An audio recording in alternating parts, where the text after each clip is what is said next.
Your mind won't stop racing, will it? Even when you close your eyes at night, it's still there. That endless loop. Tomorrow's meetings, yesterday's mistakes, the growing list of things you should be doing right now. If this feels familiar, pause for a second.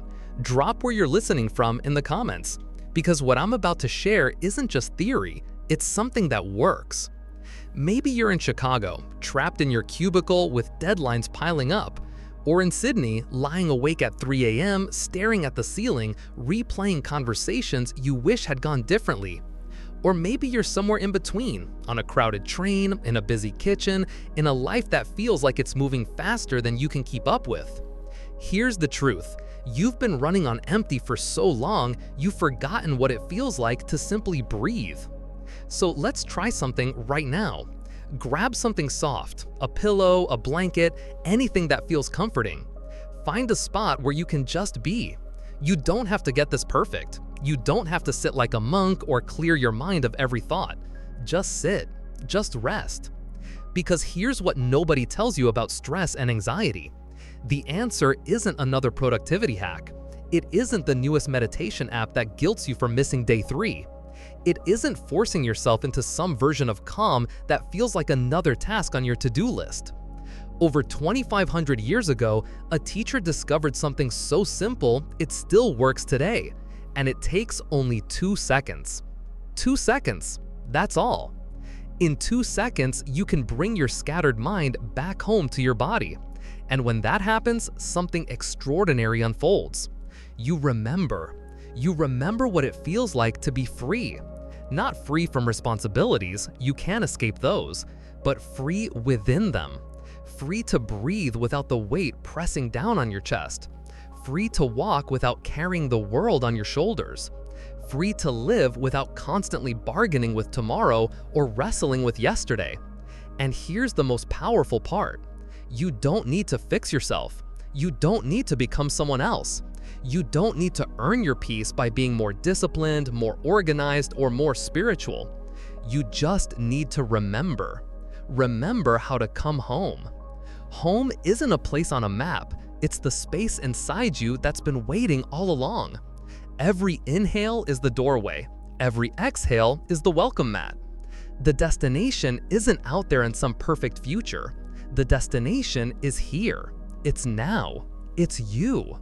So wherever you are, Chicago, Sydney, or anywhere in between, take those 2 seconds. Close your eyes, feel your breath, and for the first time today, come home. Every breath, a homecoming. You've been breathing your entire life. From the first cry you let out as a baby to this very moment right now, your breath has been with you. But here's the truth, you've rarely been there for it. Think about it. Right now, as you're listening, your body is here, but where's your mind? Maybe it's caught in yesterday's regrets, things you wish you could change, words you wish you hadn't said. Or maybe it's racing toward tomorrow's deadlines, tasks, projects, and endless responsibilities. Or maybe it's stuck in the loop of shoulds, all the things you should be doing but aren't. This is what happens to all of us. Very often, our body is here, but our mind is somewhere else entirely. Our mind lives in the future, trapped in our plans, our projects, our what-ifs. Our mind gets tangled up in the past, clinging to anger, fear, regret, and anxiety. And very seldom is our mind actually with our body. That's why we feel restless. That's why we feel incomplete. That's why even in a quiet room, we feel noisy inside. But here's the miracle. When you bring your attention to your in-breath, when you breathe in mindfully, you bring your mind home to your body. And that simple act, this returning, is the foundation of freedom. 2 seconds to come home. We often imagine freedom as something grand, winning the lottery, quitting our job, escaping to some island far away. But freedom can be much simpler. Here's what changes everything. When you breathe in mindfully, you bring your mind home to your body. And it takes only 2 or 3 seconds. 2 or 3 seconds, that's all. Your in-breath becomes like a gentle vehicle, a quiet car carrying your scattered mind back home to the body, back to where your life is actually happening. And when mind and body are together, something extraordinary happens. You are there. You are truly present, here, in the now. From this place of presence, you can touch the wonders of life that are available right here, right now. And these wonders, peace, clarity, joy, healing, are not distant. They are immediate. It is easy to do, it is pleasant, and it changes everything. The first step, awareness of breath. Let's begin with the foundation. Breathing in, focus your attention on your in-breath. Breathing out, focus your attention on your out-breath. That's it. You don't need to force anything. You don't need to control your breath. You just notice. You just be with it. Breathing in, I am aware of my in-breath. Breathing out, I am aware of my out-breath. This is the very first exercise every beginner learns. It sounds simple, but it is also very deep. Because when you really focus your attention on your in-breath and out-breath, something beautiful happens. You release everything else. The past, released. The future, released. Your projects, your worries, your endless mental commentary, released. Your breath becomes the anchor, and you, just for this moment, become free. That's why we say freedom is possible with just one breath. Ask yourself, when were you last free? Pause and think about it. In your daily life, how often do you feel truly free? Free from the weight of responsibility? Free from the constant chatter in your mind? Free from the pressure to be somewhere else, doing something else, becoming someone else? This freedom isn't something you have to earn. It isn't something you have to achieve. It's available right now, in your very next breath. And if you want to keep that freedom, you simply stay with your breath. Breathe out mindfully. Breathe in mindfully. As long as your mind stays with your breath, nothing else can cling to you. Not the past, not the future, not your fears or anxieties. You become free breath by breath. The second step, following the breath. Once you've learned to notice your breath, the second step is to follow it all the way through. Imagine your in-breath is 3 or 4 seconds long. It begins here and it ends here.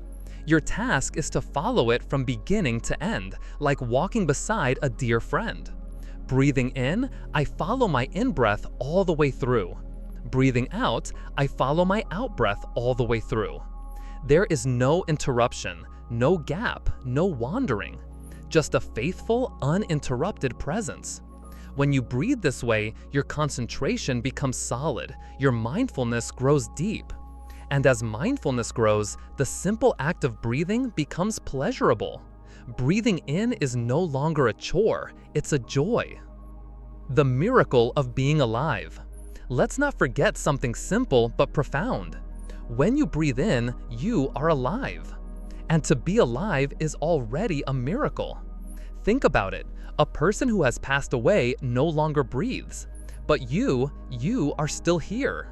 To sit and simply breathe with awareness can already bring tremendous happiness. Because in that moment, you realize, I am alive. We are often so busy chasing miracles that we forget the greatest miracle is already happening. The miracle of life itself. So sit, breathe, smile. That alone can bring peace. A story, the woman at her desk. Let me tell you a story. There was a woman who worked in a high-pressure office. Deadlines, meetings, emails, always more than she could handle. She would sit at her desk from morning until late evening, shoulders tense, jaw clenched, her breath shallow and tight. She had become a stranger to her own body. One day, her workplace introduced something called a bell of mindfulness. Every 15 minutes, a gentle chime would sound from her computer. The first time she heard it, she didn't stop. She thought, I don't have time for this. But eventually, curiosity won. She paused, just for 30 seconds. She brought her attention to her breath. She felt her shoulders drop, her jaw unclenched. She noticed that her body had been holding stress like a clenched fist, and in those 30 seconds, the fist began to open. She realized something powerful. Peace was never far. It was always just one breath away. Bringing mindfulness into your day. You don't need hours of meditation. You don't need a monastery. You don't even need silence. You just need to remember. Set a reminder, a gentle chime, a soft bell, something kind. When it rings, stop. Just stop. Don't rush to finish that sentence or task. Don't think of it as losing time. For 1 or 2 breaths, return to yourself. Bring your mind home to your body. Smile, breathe, live. And then continue your work, refreshed, grounded, alive.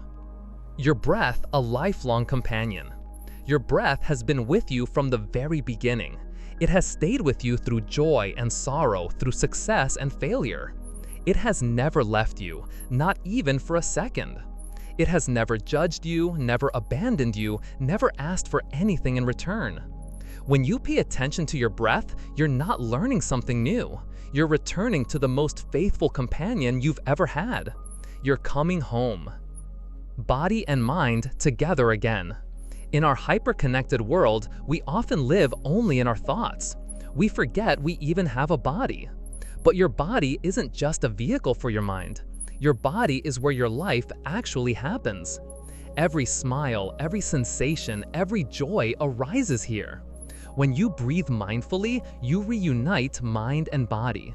This is what we call oneness, mind and body together, here and now. When that happens, you're no longer lost in the past or future. You are alive, truly alive. The quiet revolution of mindful breathing. This practice won't make headlines. It won't feel dramatic or flashy, but it will save your life, quietly, gently, breath by breath. It will rescue you from the trance of busyness. It will ground you in the freedom of this moment. It will remind you that peace isn't something to chase. It's something you can touch now. So take a moment, right now. Put your hand on your chest. Feel the gentle rise and fall. This is your life. This is your freedom. This is your way home. Every breath, a homecoming. When mind and body reunite.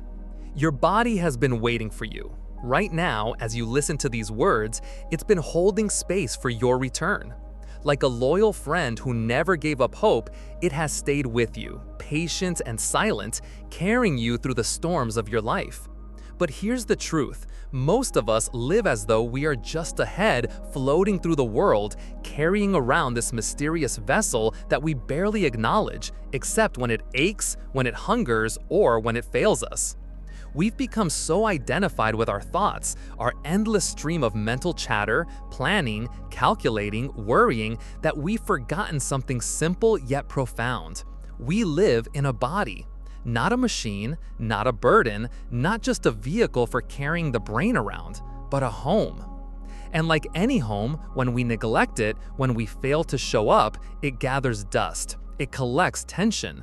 It holds years of unspoken grief, unacknowledged stress, and unnoticed fatigue.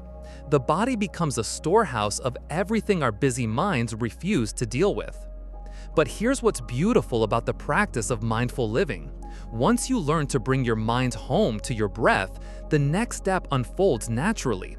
You begin to recognize the presence of your body, not as an afterthought, but as your true home. Coming home to the body. The third exercise of mindful breathing is very simple. Breathing in, I am aware of my body. Breathing out, I smile to my body. At first, this might sound obvious. Of course you know you have a body. But pause for a moment. When was the last time you really felt grateful for it? When was the last time you noticed your body not because it was in pain, but simply because it was alive? Right now, as you sit or lie where you are, your heart is beating without you asking it to. Your lungs are expanding and contracting with every breath, carrying oxygen to trillions of cells. Your nervous system is processing millions of signals, adjusting your balance, your posture, your awareness.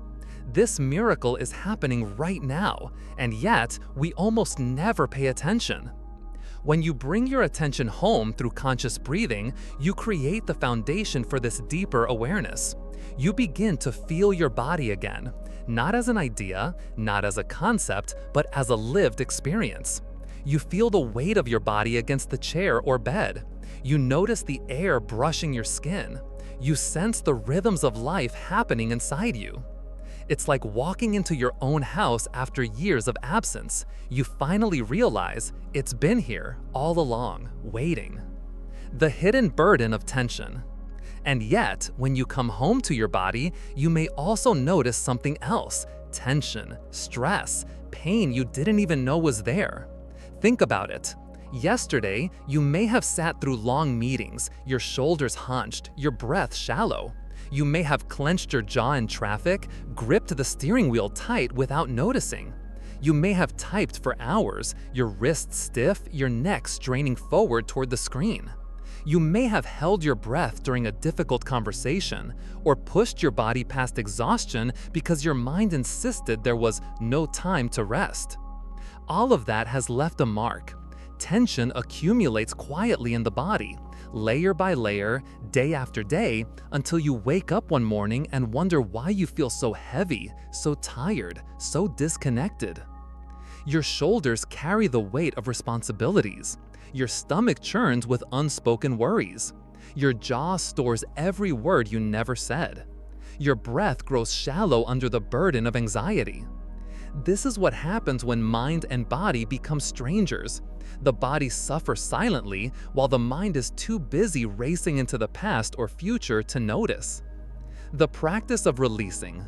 But here's the beauty: you can change this.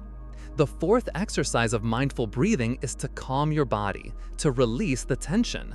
Breathing in, I calm my body. Breathing out, I release the tension. This isn't collapse, this isn't laziness, this is conscious relaxation, an active, mindful releasing of what no longer serves you. Let me guide you through it right now. Sit comfortably or lie down. Breathing in, bring awareness to the top of your head. Notice the tension in your forehead, your scalp, your temples. Breathing out, let them soften. Imagine space opening there. Breathing in, move awareness to your eyes, your cheeks, your jaw. How is your jaw? Tight? Clenched? Breathing out, let it loosen. Let your tongue rest. Let your face melt into softness. Breathing in, notice your shoulders. Are they creeping up toward your ears? Breathing out, let them drop, heavy, like melting ice. Breathing in, feel your chest, your heart beating steadily, your lungs moving with life. Breathing out, release the tightness there. Thank your heart for never giving up on you. Breathing in, feel your belly. Is it tight, clenched? Breathing out, let it soften. Let it expand freely with breath, like a gentle balloon. Breathing in, feel your lower back, your hips. Breathing out, release their burden. Breathing in, feel your legs and feet. Breathing out, let them grow heavy and relaxed, grounded, grateful for carrying you through the world. This simple practice of scanning and softening is like opening the windows of your home and letting fresh air in. A story of return. Let me tell you about someone who discovered this truth. She was a teacher, a woman who spent her days caring for students, her evenings caring for her family, and her nights worrying about how to keep it all together. Every morning she woke up already tired. Her shoulders felt like they carried invisible weights. Her back ached. Her jaw hurt from clenching, but she didn't notice because she never stopped. Then one day, in a mindfulness workshop, she was guided through the very practice you're hearing now. And for the first time, she realized how much tension she had been carrying. Her shoulders practically touched her ears. Her stomach was knotted tight. Her tongue was pressed against the roof of her mouth. She broke down in tears, not from sadness, but from relief. Because finally, she had permission to stop, to breathe, to let go. And in those moments of mindful breathing, she found something she hadn't felt in years: peace. Walking back into life. This practice isn't limited to sitting still. You can practice it as you walk, from the parking lot to your office, from your bedroom to your kitchen, from the train station to your home. Usually, we walk with our bodies tense, our minds already racing ahead to the next task. But what if each step became an act of freedom? Breathing in, you take a step and feel the earth under your foot. Breathing out, you release tension with that step. Instead of rushing into stress, you arrive in presence. Instead of carrying your burdens into the next moment, you drop them, one step at a time. Imagine beginning your workday like this, not exhausted, not anxious, but grounded and alive. Reclaiming your home. The truth is, your body isn't an obstacle. It's not a distraction from your spiritual life. It is your spiritual life. Every sensation is a doorway to presence. Every breath is a bridge home. Every step is a chance to reunite with yourself. When you live disconnected, you move like a ghost through a world of miracles, blind to the beauty around you. But when mind and body reunite, you awaken. You see the light on the trees, you feel the breeze on your skin, you hear the music of life. You remember, you are alive. This is not about escaping your responsibilities. It's about living them fully, with freedom inside. It's about recognizing that your body has always been your most faithful companion, carrying you through joy and sorrow without ever leaving your side. So pause now. Place a hand on your chest. Feel the rise and fall of your breath. This is your life. This is your home. Welcome yourself back. The destination is now. There's a secret hiding in plain sight. It's woven into the most ordinary act of your day. Every morning, you walk from your car to your office, from your bed to your kitchen, from one room to another, completely unaware that each step could be a doorway to freedom. Right now, pause and ask yourself, how do you usually walk? Where is your mind when your feet are moving? Are you mentally rehearsing the day ahead, running through to-do lists like an actor preparing for a performance? Are you replaying yesterday's conversations, turning them over and over in your head like worn-out tapes? Are you already at your destination before your body has even arrived? Most of us walk as if we're being chased by time itself. We rush from place to place, our minds racing even faster than our feet, completely disconnected from the simple miracle of movement. We treat walking as nothing more than transportation, a necessary inconvenience between where we were and where we think we need to be. But here's the shift that changes everything. If one in-breath can bring you home to your body, to the here and now, then one step can do the same. Every step is an opportunity to arrive, not at your office, not at the store, not at the meeting, but in your life. You arrive in the here and now with every step.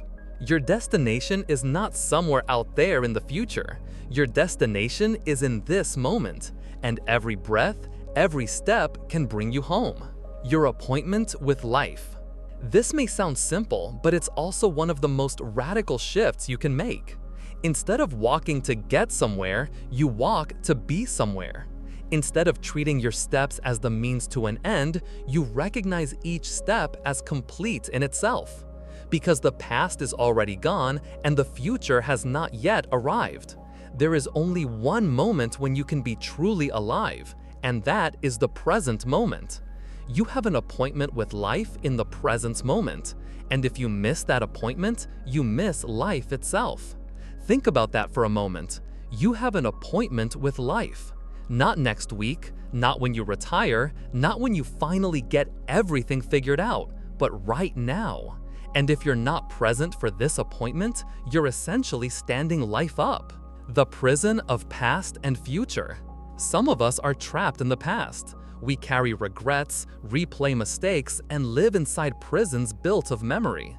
Others are trapped in the future, always planning, always striving, always believing happiness will come later, once we achieve, once we arrive, once we finally get there. But both are prisons. And the key to freedom is not escaping into more doing. The key is unlocking the door to the present moment, because this moment is the only place where peace is possible. The story of the commuter. Let me tell you a story. There was a woman, a commuter like so many of us. Every morning, she parked her car in the same garage, walked the same route to her office building. It was a beautiful walk, actually. Tree-lined sidewalks, a small park, old buildings with character and history. But she never noticed any of it. Her mind was always somewhere else. Some days she was mentally writing emails, other days she was worrying about deadlines, other times she was replaying arguments or planning dinner before she had even finished breakfast. Her body walked the same path every day, but she was never actually there for the journey. She was living in a constant state of mental time travel, physically present but mentally absent. Then one weekend, she attended a workshop. There, she learned about mindful walking. It sounded too simple at first. Just walk slowly, pay attention, breathe. But something in her decided to try. The next Monday, instead of rushing, she walked deliberately, feeling each step, breathing with awareness. And everything changed. The first thing she noticed was how much she had been missing. The morning light filtered through leaves, painting patterns on the sidewalk.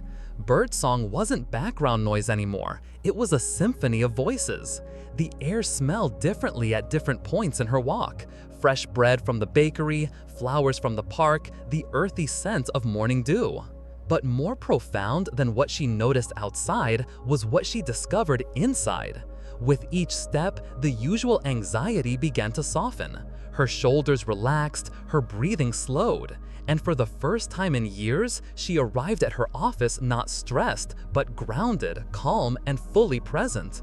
That's the power of walking not to escape, but to arrive. The practice of walking freedom. So here's the invitation. The basic practice is simple. Go home to the here and now with every step. As you walk, remember, your destination is not in the future. Your destination is here. Every step you take in awareness brings you home to your body, to your breath, to the miracle of being alive. Walking like this, you release tension with every step. You don't need extra time, you don't need a meditation cushion, you don't need to add one more thing to your already full schedule. Because you're going to walk anyway, you might as well walk as a free person. How to begin right now. Here's how you can start. The next time you walk from your car to your office, from your living room to your kitchen, from your front door to your mailbox, slow down. Not dramatically slow, just slower than usual. Bring your attention to the sensation of your feet on the ground.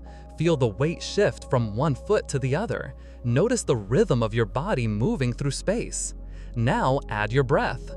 As you step, breathe in. As you step, breathe out. Don't control it, don't force it, just let your breath and your steps find a rhythm together. And then, open your senses. Notice the air on your skin, the sounds around you, the colors, the shapes, the light. Noticing doesn't mean analyzing, it's simply allowing yourself to receive what's already here. If your mind wanders, and it will, gently return to your breath, your steps, your senses. This is not about perfect concentration, it's about returning, again and again, to now. Walking as a way of living.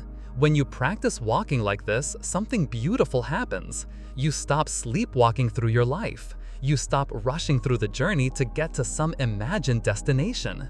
And you start to realize the journey is the destination. Each step becomes an act of liberation, freeing you from the prison of past regrets and future anxieties. Each step becomes a seed of peace, planted in the soil of now. And as you practice, this doesn't stay limited to walking. You begin to carry this presence into your conversations, your meals, your work. You become more patient, more grounded, more alive. Because when you learn to arrive in each step, you learn to arrive in each moment. Peace is every step. There's a beautiful teaching that says, peace is every step. The shining red sun is my heart. This isn't poetry to admire, it's a reminder. Peace isn't waiting for you at the end of your tasks. It's not something you'll earn once you've done enough. It's not hiding in the future. Peace is here. Peace is now. Peace is this step, your invitation. So right now, wherever you are, whether you're listening at home or on a commute or lying in bed, remember this: your destination is not somewhere else. Your destination is here. Your destination is now. And every step you take with awareness, every breath you take with presence, brings you closer to the life that is already waiting for you. You don't need to walk to escape. You walk to arrive. Arrive in your body, arrive in your breath, arrive in your life. Because the journey is the destination, and the destination is now. Generating light from within. There's something most people don't understand about happiness. They think it's like the weather, something that happens to them.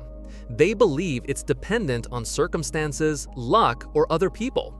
A better job, more money, a perfect partner, a healthier body, a world with fewer problems. They keep waiting for happiness, as if it's a bus that will eventually arrive as long as they wait patiently enough at the station. But what if I told you that happiness is not something you wait for, it's something you can generate? What if I told you that joy isn't dependent on your circumstances, but on your awareness?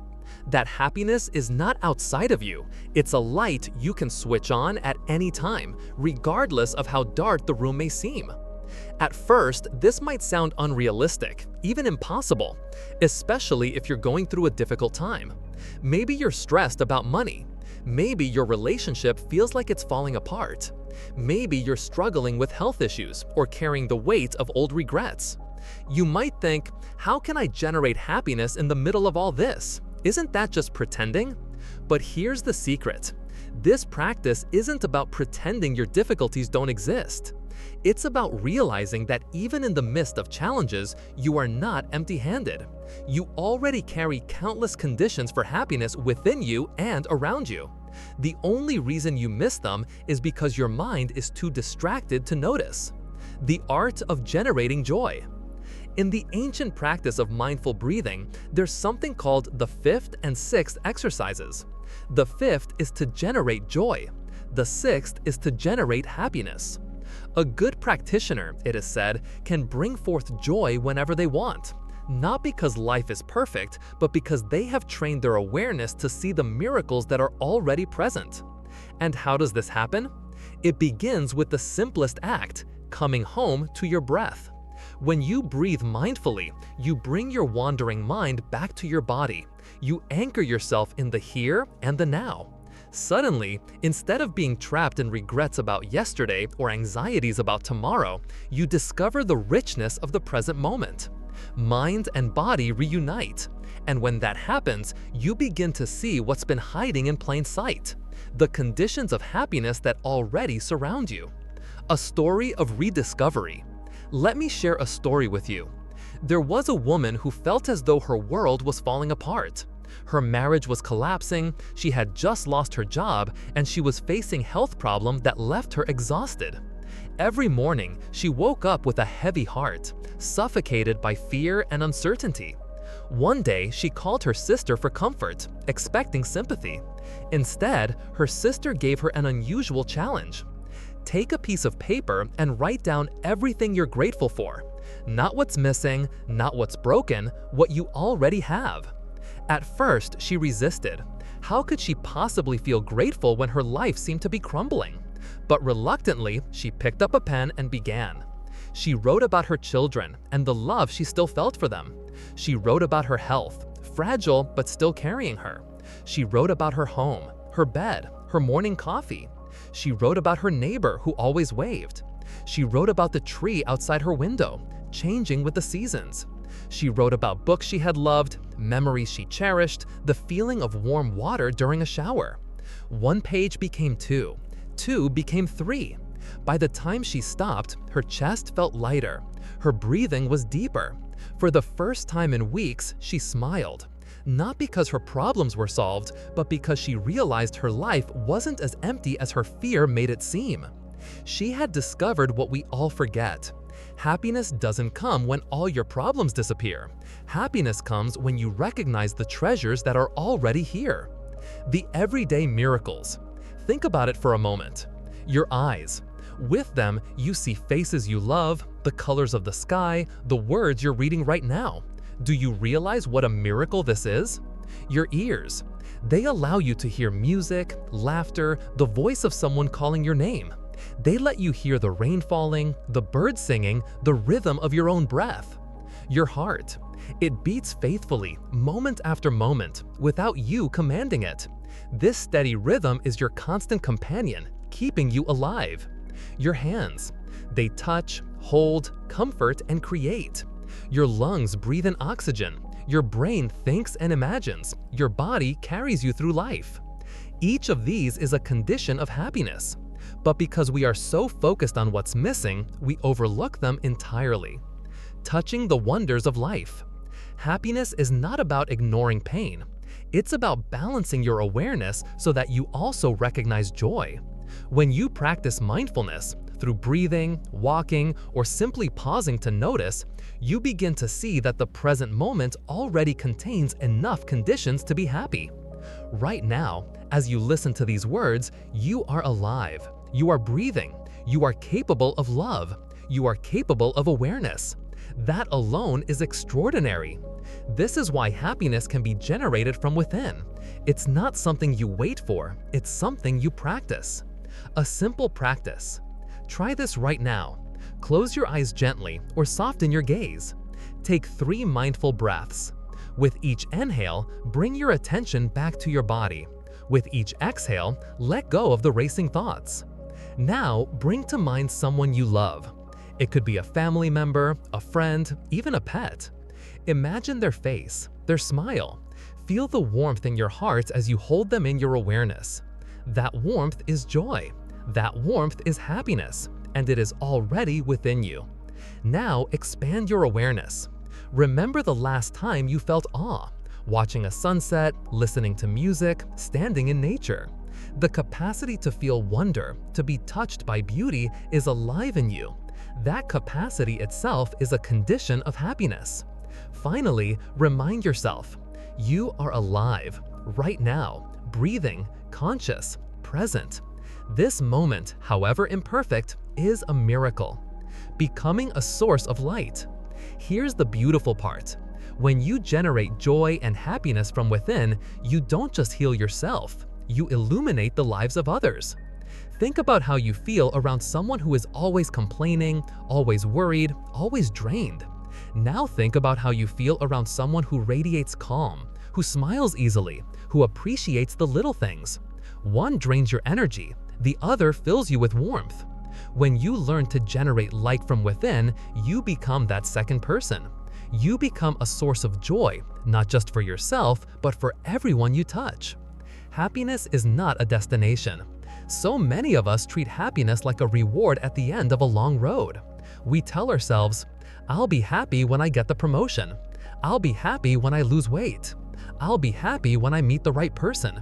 But the truth is, happiness is not at the end of the road. It is the road.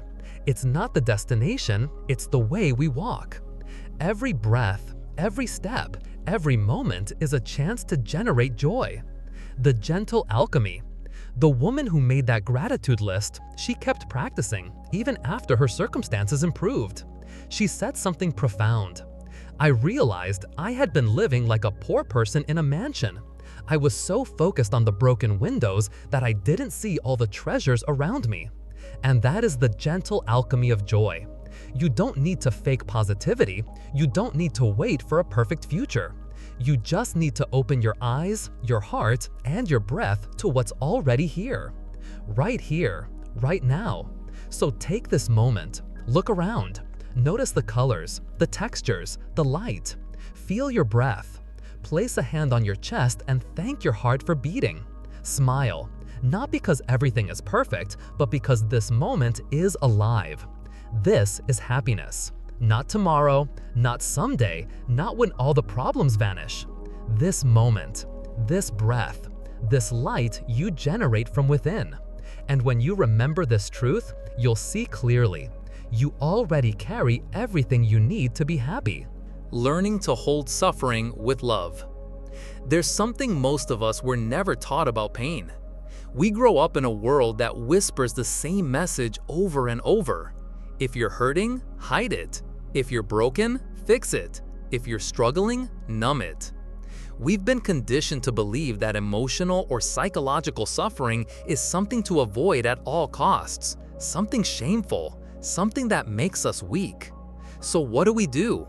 We push it away. We bury it beneath distractions. We silence it with noise. But let me ask you this: what if everything we've been taught about suffering is incomplete? What if the way to truly transform our pain isn't to run from it, but to turn toward it, to hold it with the same tenderness that a loving mother offers her crying child? This may be one of the most radical and liberating truths you'll ever hear. Your suffering doesn't need to be your enemy. It can become your teacher, but only if you dare to stay with it. The cost of running away. Let's be honest, most of us spend our lives running. We run from fear with busyness. We run from sadness with endless scrolling, shopping, or drinking. We run from loneliness with noise, music, television, constant notifications. And on the surface, it seems to work. For a while, the pain quiets down. We feel in control. We feel strong. But beneath all that activity, the emotions we've avoided don't disappear. They accumulate like water behind a dam. And eventually, the dam breaks. Maybe you've experienced this yourself. A small frustration at work, someone forgetting to reply to your email, a friend canceling plans, suddenly unleashes a flood of anger or sadness that feels completely disproportionate. That's not weakness, that's unprocessed suffering demanding to be seen. The story of a businessman. Let me tell you about someone who discovered this in the most unexpected way. He was a successful businessman, strong, competent, always in control, or so it seemed. Whenever difficult emotions arose, anger, sadness, disappointment, he drowned them in work. If he felt lonely, he filled his weekends with travel and parties. If he felt anxious about the future, he buried himself in plans and projects. If he felt hurt, he made himself busier so he wouldn't have to feel it. This worked for years. On the outside, he looked accomplished. On the inside, he was a storm waiting to break. One day, it did. A colleague made a small mistake at work. Nothing serious, nothing catastrophic. But instead of shrugging it off, he erupted. Rage poured out of him like fire. Not just irritation, rage. He couldn't control it. He couldn't distract himself. And when the rage finally softened, he discovered something even heavier underneath. A deep sadness he had been carrying for years. That was the moment he realized, I can't keep running. I need to learn another way. The radical practice. He stumbled across a teaching more than 2,500 years old, one that sounded simple, almost too simple. Learn to hold your pain with love. At first, he thought it was nonsense. How can you hold something invisible like sadness or fear? How can you possibly embrace anger instead of suppressing it? But he was desperate enough to try. So he began with mindful breathing, slowly, gently. Breathing in, I am aware of the pain inside me. Breathing out, I smile to the pain inside me. It felt strange at first. The emotions grew stronger, as if saying, finally you're paying attention. But the more he stayed with his breath, the more he noticed something remarkable. The anger began to soften, and underneath it, he found grief, not about his colleague, but about his childhood. He remembered being a little boy, desperate for love in a family where only achievement earned attention. His rage wasn't about the present, it was old grief asking to be seen. And for the first time, instead of running, he held that grief like a mother holding her crying child. The 7th and 8th breathing exercises. This is what mindfulness teaches us through two powerful practices. The 7th exercise. Breathing in, I recognize the pain within me. Breathing out, I embrace the pain with tenderness. The 8th exercise. Breathing in, I calm my painful feelings. Breathing out, I hold them like a mother holds her baby. Think of it this way. Inside you are two energies. The first is the energy of your pain, fear, sadness, anger. The second is the energy of mindfulness, your capacity to be present, aware, compassionate. The practice is not to fight the pain or force it to disappear. The practice is to strengthen mindfulness enough that it can hold pain with love. Just as a mother doesn't force her baby to stop crying, but calms the child through her embrace, your mindfulness calms your suffering. Why we run from pain? You might wonder, why don't we naturally do this? Why do we run instead? Because no one taught us otherwise. As children, when we cried, adults often told us, don't be sad, don't be angry, stop crying. They distracted us with toys or rewards instead of teaching us how to sit with difficult feelings. So we grew up believing pain was dangerous, something to escape. We feared that if we let ourselves feel sadness, it would swallow us whole. If we let ourselves feel anger, it would destroy us. But here's the truth. When you embrace pain with mindfulness, it doesn't grow bigger, it grows softer. Inherited suffering. There's something even deeper. Your suffering may not be only yours. Within you lives the suffering of your parents, your grandparents, your ancestors. Perhaps your father carried unprocessed anger he didn't know how to heal. Perhaps your mother carried grief she never spoke about. These unhealed wounds are often passed down through generations. When you hold your suffering with love, you're not just healing yourself, you're healing your family line. You're breaking cycles of pain that may have continued for centuries. The Buddha once said, "If you want to know your past, look at your present. If you want to know your future, look at your present." Your present suffering carries seeds of the past, and the way you hold it now shapes whether it will be passed forward or transformed into compassion. The lotus and the mud. In Buddhist teaching, the lotus flower blooms from the mud. Without the mud, there is no lotus. Without suffering, there is no awakening. This means your pain isn't an obstacle to happiness. It's the very soil in which happiness can grow. When you learn to hold suffering with mindfulness, you turn the mud into nourishment for the lotus of wisdom and love. A practice for you. Let's try it together right now. Bring to mind a difficulty in your life. Nothing overwhelming, just something real. A disappointment, a worry, a sadness. Close your eyes if you can. Breathe in and say silently, "I see you, my pain." Breathe out and say, "I am here for you." Don't force it. Don't try to fix anything. Just hold it gently, the way a mother holds her child. Notice what happens. Maybe the pain softens, maybe it doesn't. Either way, you've begun the most radical act, staying. The transformation. This is how suffering becomes wisdom. This is how wounds become doorways. The businessman who once drowned in rage now lives differently. He still feels anger, sadness, fear, but instead of being controlled by them, he listens to them. He breathes with them. He holds them with love. And in doing so, he has found freedom. Freedom not from suffering, but within it. Closing. So the next time pain arises in you, don't run. Don't drown it. Don't numb it. Pause, breathe, hold it gently. Say, "I see you, I know you are here, and I am here for you." Because the moment you learn to hold suffering with love, you discover something extraordinary. Your pain is not your enemy, it's your teacher. And within its cry, there is a seed of compassion waiting to bloom into a lotus of freedom. The medicine of being heard. There is a kind of medicine that doesn't come in bottles, doesn't need prescriptions, and doesn't carry side effects. It's available to every single human being at any moment, no matter their age, culture, or background.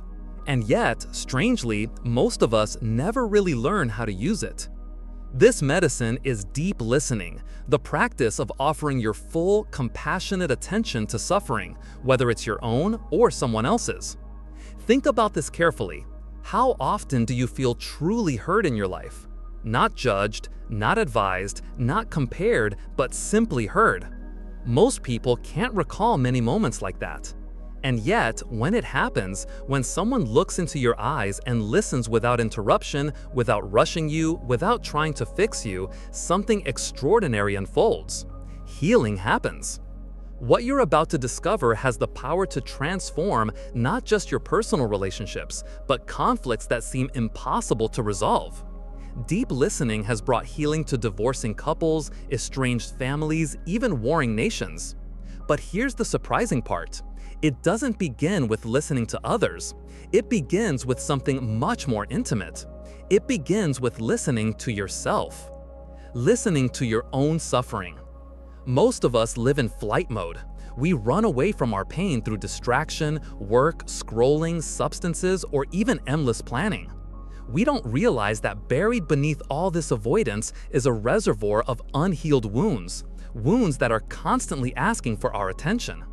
The first step in practicing the medicine of being heard is to listen to your own suffering. Sit quietly, breathe, and allow yourself to notice what you've been avoiding. Maybe you'll hear the voice of the child who felt abandoned or misunderstood. Maybe you'll hear the teenager who never felt good enough no matter how hard they tried. Maybe you'll hear the adult who made decisions out of fear rather than love. And maybe, just maybe, you'll recognize that your pain isn't just yours. Your suffering often carries within it the unhealed wounds of your parents, your grandparents, your ancestors. The way your father struggled with anger, the way your mother dealt with loss, the unspoken grief of your grandparents, even the collective trauma of your culture or nation. When you begin to listen deeply, you hear echoes of these generations within your own heart. And here is the miracle. By listening to your own suffering, you also begin to heal theirs. Why listening heals?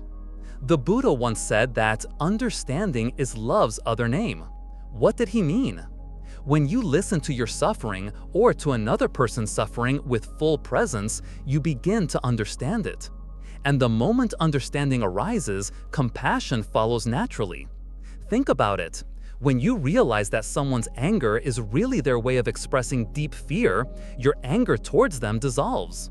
When you see that someone's cruelty is rooted in their own unhealed wounds, your desire to retaliate lessens. Understanding transforms judgment into compassion, and compassion is what heals. This is why listening is such a profound medicine, because it makes compassion possible. A story of transformation, from enemies to humans. One of the most powerful examples of deep listening I've ever heard did not happen in a therapy office, but in a monastery.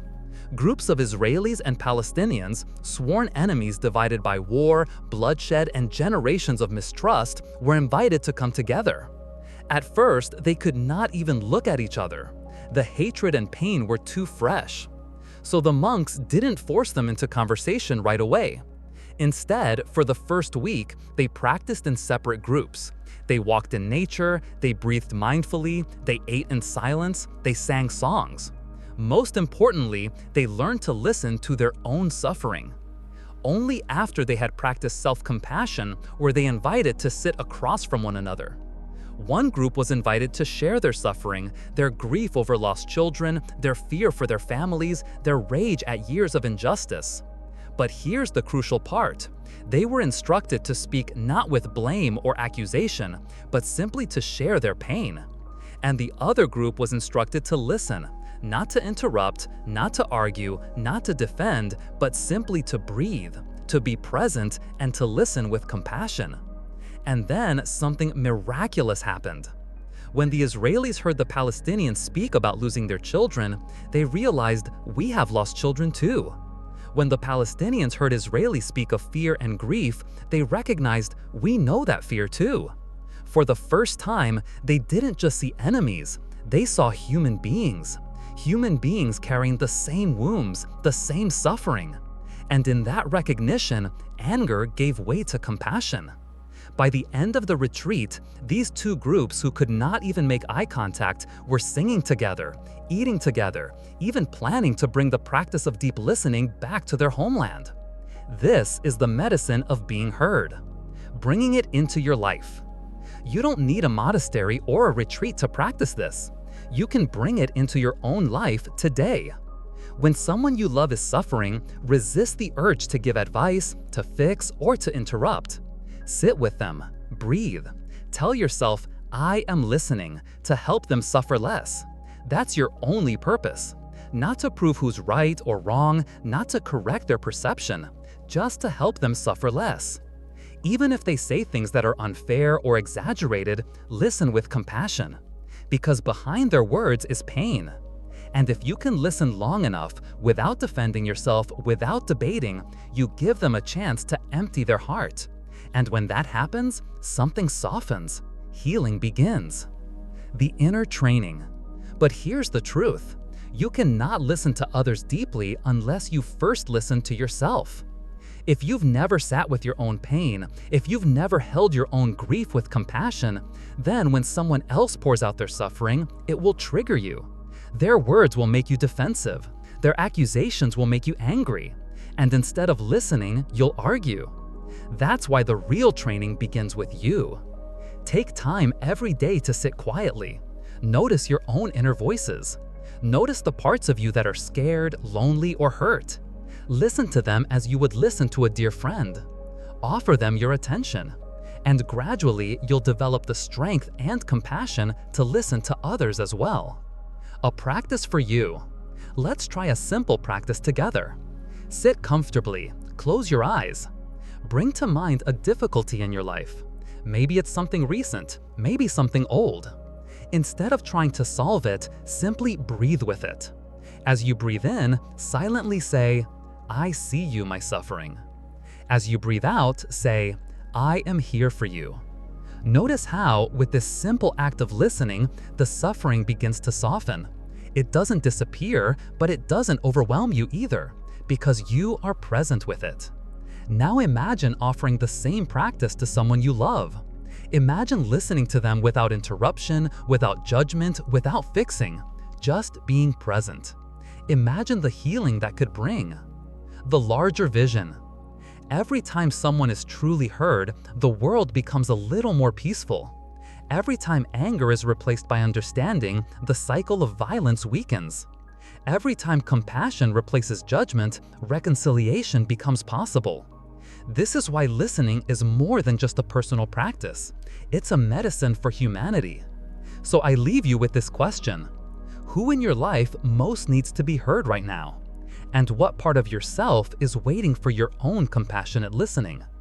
The medicine of being heard is freely available. You can offer it to others, you can give it to yourself.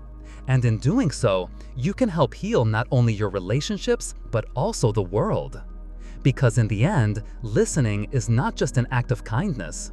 It is the most powerful medicine we have. Speaking from the heart. There are words that wound, and there are words that heal. Words that build walls, and words that build bridges. Words that create enemies, and words that restore love. Every single day, whether we realize it or not, the words we speak are shaping the lives of the people around us. They can be like sharp stones thrown without thought, or they can be like gentle hands reaching out to comfort. The Buddha once taught, better than 1,000 hollow words is one word that brings peace. This teaching reveals a timeless truth. It isn't the quantity of our words that matters, it is their quality, their depth, and most importantly, the place from which they arise. This practice is not about speaking flawlessly, nor about always finding the clever or perfect phrase. It is about speaking from the heart. A heart that has learned to see suffering clearly. A heart that chooses compassion instead of anger and the love instead of pride. The forgotten medicine of words. Think about the times you've been hurt. Was it always someone's actions that wounded you most? Often, it's their words, the careless criticism, the harsh remark, or the silence that said, "You don't matter." But in the same way, words have the power to heal even the deepest wounds. A single sentence spoken with sincerity can melt years of anger. A soft apology can restore broken trust. A genuine expression of understanding can save a relationship that feels beyond repair. This is the forgotten medicine of our age, the medicine of speaking from the heart. The power of loving speech. Most people misunderstand what loving speech really is. They think it means being nice, avoiding conflict, or sugarcoating the truth so no one gets upset. But that is not the essence of it. Loving speech is truth spoken with compassion. It is honesty delivered with the intention to heal rather than to harm. It is the courage to open your heart even when you are afraid or angry. And here's something important. It's not the words themselves that matter most. It is the quality of the hearts behind them. You can use all the right words, but if your heart is closed, your speech will still cause harm. You can stumble and speak imperfectly, but if your heart is filled with sincerity and love, those words can work miracles. A story of reconciliation. Let me share with you a moment that changed everything for a man who believed his relationship with his father was beyond repair. At a retreat in northern Germany, 4 men approached their teacher with tears in their eyes. The night before, each of them had done something they once thought impossible. They had picked up the phone, called their fathers, and reconciled after years of silence and bitterness. One of them told his story. "Dear teacher, the moment I dialed my father's number, my hands were trembling. I did not believe I could succeed because I was so angry at him. I had sworn never to see him again. Yet something in me softened when I remembered your teaching on loving speech. When he answered the phone, I suddenly found myself saying words I never imagined I could speak. Daddy, I know you have suffered a lot in the past. I was not able to help you suffer less. Instead, I reacted in ways that only made things worse. Daddy, I'm sorry. It was not my intention to cause you so much pain. Please tell me of your suffering so I may understand you better." On the other end of the line, my father began to cry. He had never heard me speak to him like that. For the first time, he felt seen, and for the first time, I felt free. This is the power of loving speech. It doesn't require perfect grammar, eloquence, or cleverness. It requires only one thing: a heart willing to see the suffering of another human being. A woman ready to give up.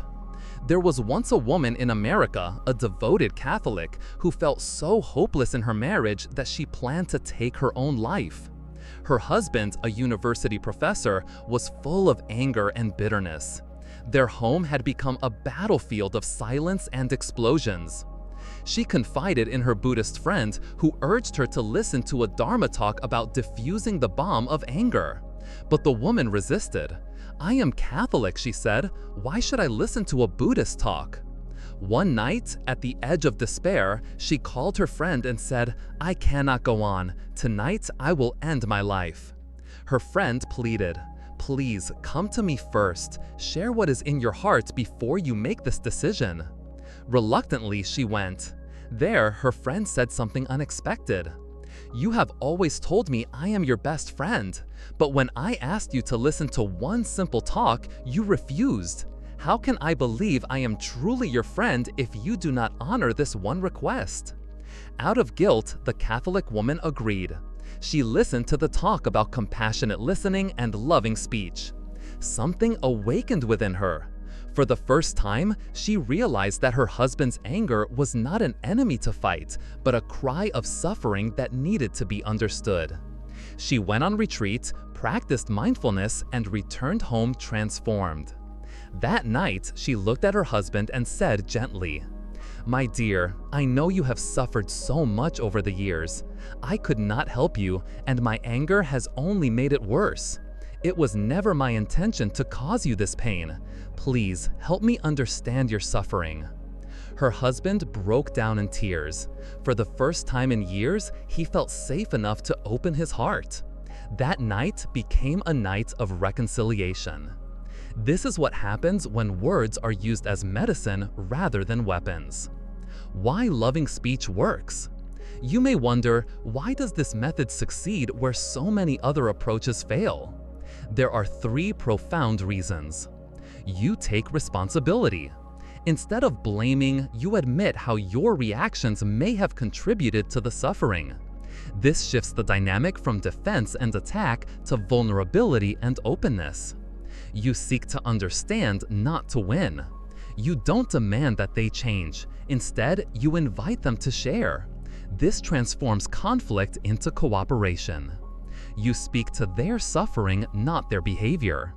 You recognize the wounded human being behind the anger, the silence, or the defensiveness. This touches the deepest longing of every heart, the longing to be truly seen and understood. This is why the words, "Darling, I know you have suffered," can melt even the hardest defenses. Because beneath all conflict, there is pain. And beneath all pain, there is a yearning for love. The practice of loving speech. So how can you practice this in your own life? The formula is simple, though not always easy. Calm yourself first. Breathe deeply. Never speak while consumed by anger. Speak gently. Use words that invite rather than accuse. Acknowledge their suffering. Even if you disagree with their perspective, you can still recognize their pain. Express your regret for any harm you caused, intentionally or unintentionally. Ask for their help in understanding. This transforms the conversation into a partnership. A simple example might sound like this. "My dear, I know you have suffered in recent years. I see that I have not always helped, and sometimes I've made things worse. It was never my intention. Please share with me what is in your heart so I may understand you better." These words may feel vulnerable, but vulnerability is the soil where trust and love can grow again. The miracle of reconciliation. At that same retreat in Germany, after speaking with his father for more than an hour, the young man said to his teacher, "The first thing I will do after leaving here is go straight to his house and visit him. For the first time in years, I want to see my father not as an enemy, but as a human being who has suffered." This is how we transform our relationships, not by demanding apologies, not by waiting for the other person to change first, but by daring to speak from our own hearts with compassion. When we practice loving speech, bombs become bridges, wounds become wisdom, and love returns to places where love seemed impossible. An invitation. Tonight, when you go home, I invite you to try this practice. Think of someone in your life who carries pain, perhaps your partner, your parents, your child, or even yourself. Ask yourself, what words would heal if only I had the courage to speak them? Remember, you don't need perfect words. You don't need rehearsed lines. You need only a sincere heart. Speak not to win, but to understand. Speak not to prove yourself right, but to help the other person suffer less. Speak not from pride, but from compassion. This is the ancient art of speaking from the heart. And if enough of us learn it, within our families, our communities, and our nations, then perhaps one day, humanity itself will be healed by the simple medicine of words spoken with love. Speaking from the heart. There are words that wound, and there are words that heal. Words that build walls, and words that build bridges. Words that create enemies, and carrying freedom into your life. We've traveled together through ancient wisdom that feels as fresh as this morning's breath. Along the way, you've discovered something many people never realize in their entire lifetime. Freedom is not a distant dream. It's not a prize you earn only after all your problems disappear.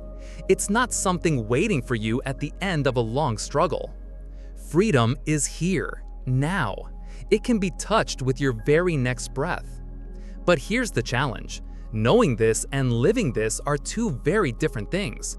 It's one thing to listen to teachings, read wisdom, or hear inspiring words. It's another to take those insights and carry them into the beautiful, messy, unpredictable moments of daily life. So the question is, how do you bring freedom off the meditation cushion and into the traffic jam, the workplace, the arguments at home, the endless to-do lists, and the small frustrations that make up real life? 5 days that can change everything. In the beginning of practice, something remarkable becomes clear. Transformation doesn't have to take decades. Even 5 days of true commitment can open the door to a whole new way of living. Day 1, 2. We start by recognizing our feelings and emotions, noticing when anger, fear, or joy arise in us. Day 3, we learn to listen, not just to our own suffering, but to the suffering of others. Day 5, we begin to apply compassionate listening and loving speech to heal and reconcile with the people we've been in conflict with. It sounds simple, maybe too simple, yet the results are profound. 5 days of conscious breathing, 5 days of walking as a free person, 5 days of embracing your pain with compassion instead of running from it, 5 days of listening deeply and speaking from love. This is enough to shift the course of your life. Because when you live even a few days with awareness, your entire perception of freedom changes. Bringing practice into daily life. You don't have to wait for a retreat or a perfect week to begin. You don't need to escape to a monastery or the mountains. You can start right here, right now. Here's how. Each morning before you check your phone or rush into the day, take 10 conscious breaths. Feel your body. Feel yourself arriving into this day. Set the intention, today I will walk as a free person. I will speak from love. I will listen with compassion. Use transitions as mindfulness bells. Every time you leave your desk, stand up from the couch, or walk to the car, pause for 3 conscious breaths. In traffic, practice joy. Instead of fuming, remember something beautiful in your life. Notice the sky, the trees, or the fact that you are breathing. In conflict, speak to suffering, not behavior. When someone triggers you, remember, they are suffering, and they don't know how to handle their pain skillfully. This shift in perspective changes everything. When emotions overwhelm you, hold yourself gently, breathe mindfully, and treat your pain as a mother would hold her crying child, with tenderness, not judgment. This is not philosophy. This is practical training for everyday freedom. The Buddha's final teaching. The Buddha's last words to his disciples were, "Be a lamp unto yourself." He wasn't telling them to be selfish or cut off from others. He was reminding them that the light of awakening already exists inside each of us. The capacity for peace, joy, and compassion is not something external. It is part of who you are. You don't have to wait for someone to save you. You don't have to wait for life to magically fix itself. You have everything you need right now to begin transforming your suffering into wisdom. And here's the beautiful paradox. When you become a lamp unto yourself, you naturally become a light for others. Your peace is contagious. Your ability to remain calm in the storm gives others permission to do the same. Your willingness to listen with compassion opens the door for healing in your family, your friendships, your workplace, and even among strangers. The invisible community. Even if you feel like you're practicing alone, you are never truly alone. Across the world, there are countless people practicing the same art, breathing mindfully at their desks, walking with awareness through city streets, listening deeply in their marriages, speaking with love to their children. This is what we call the Sangha of the heart, the invisible community of those committed to awakening and healing. You join this living network the very moment you choose presence over escape, compassion over judgment, and understanding over being right. Every conscious breath strengthens this web. Every act of compassionate listening contributes to the healing of our world. When you practice, you are never practicing for yourself alone. You are part of something vast and beautiful. Where do you begin? You begin here. You begin now. You begin with whatever is present, your joy, your sorrow, your anxiety, your dreams. You begin with one conscious breath that brings your mind back home to your body. You begin with one mindful step that grounds you in the present moment. You begin with one act of listening to yourself or another that comes from compassion instead of judgment. The way out is in. The path to healing your relationships begins with healing your relationship with yourself. The way to create a more peaceful world begins with creating peace in your own heart. You cannot give what you do not have. But once you cultivate peace within, it radiates outward like ripples on water, touching your family, your community, and eventually the world. What this practice truly offers. This practice won't magically erase your problems. It won't guarantee that difficult people suddenly become easy to deal with. Life will still bring challenges, disappointments, and frustrations. But it will give you the capacity to meet whatever arises with wisdom, courage, and love. It will teach you that you are far stronger and more resilient than you ever imagined. It will reveal that freedom is not about eliminating suffering, but about transforming it into compassion. And as you learn to do this for yourself, your healing becomes a gift to others. When you breathe as a free person, you remind others that they too can be free. When you transform your suffering into compassion, you become a source of healing in your family, your workplace, your community. When you choose presence over distraction, you awaken those around you to the miracle of life. A moment of presence. Wherever you are right now, pause. Take a breath. Feel the miracle of being alive. Feel the air filling your lungs. Feel your heart beating steadily in your chest. Feel the aliveness flowing through every cell of your body. This is your life. This is your chance. This is your invitation to freedom. May you breathe as a free person. May you walk as a free person. May your presence bring healing to all those whose lives you touch. May your practice contribute to the awakening of our world. And may all beings everywhere be free from suffering. May all beings find peace. Chapter 1. The Forgotten Gift of Breath. We often move through life as if we are trapped inside a storm, rushing from one task to another, juggling responsibilities, worrying about tomorrow, and carrying the weight of yesterday's regrets. Our days blur into weeks, and weeks blur into years. And in this endless motion, we forget the simplest, most powerful gift we carry with us every moment: our breath. Take a moment right now to notice, without changing it, your own breathing. Did you even realize you were breathing until I asked? For many of us, the answer is no. We live as if the breath is invisible, automatic, unworthy of our attention. And yet, it is the foundation of our life. Without it, not a single moment could exist. The miracle in plain sight. Zen Buddhism teaches that the breath is not just oxygen flowing in and out of your lungs. It is far more profound than that. It is the bridge between your body and your mind. When your thoughts are scattered, racing in 10 different directions, the breath is always there, steady, reliable, present. It is the anchor that can bring you back home to yourself. Think of your breath as a gentle hand reaching out to you in the middle of chaos, saying, "Come back, rest here, you are safe." Most people go through an entire day, sometimes even a lifetime, without truly noticing a single breath. And yet, to breathe consciously, even for just a few moments, is to rediscover the miracle of being alive. Breath as awareness. Why is the breath so important in Zen practice? Because the breath is always happening in the present moment.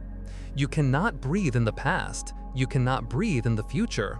You can only breathe here, now. That is why the breath is the doorway to presence.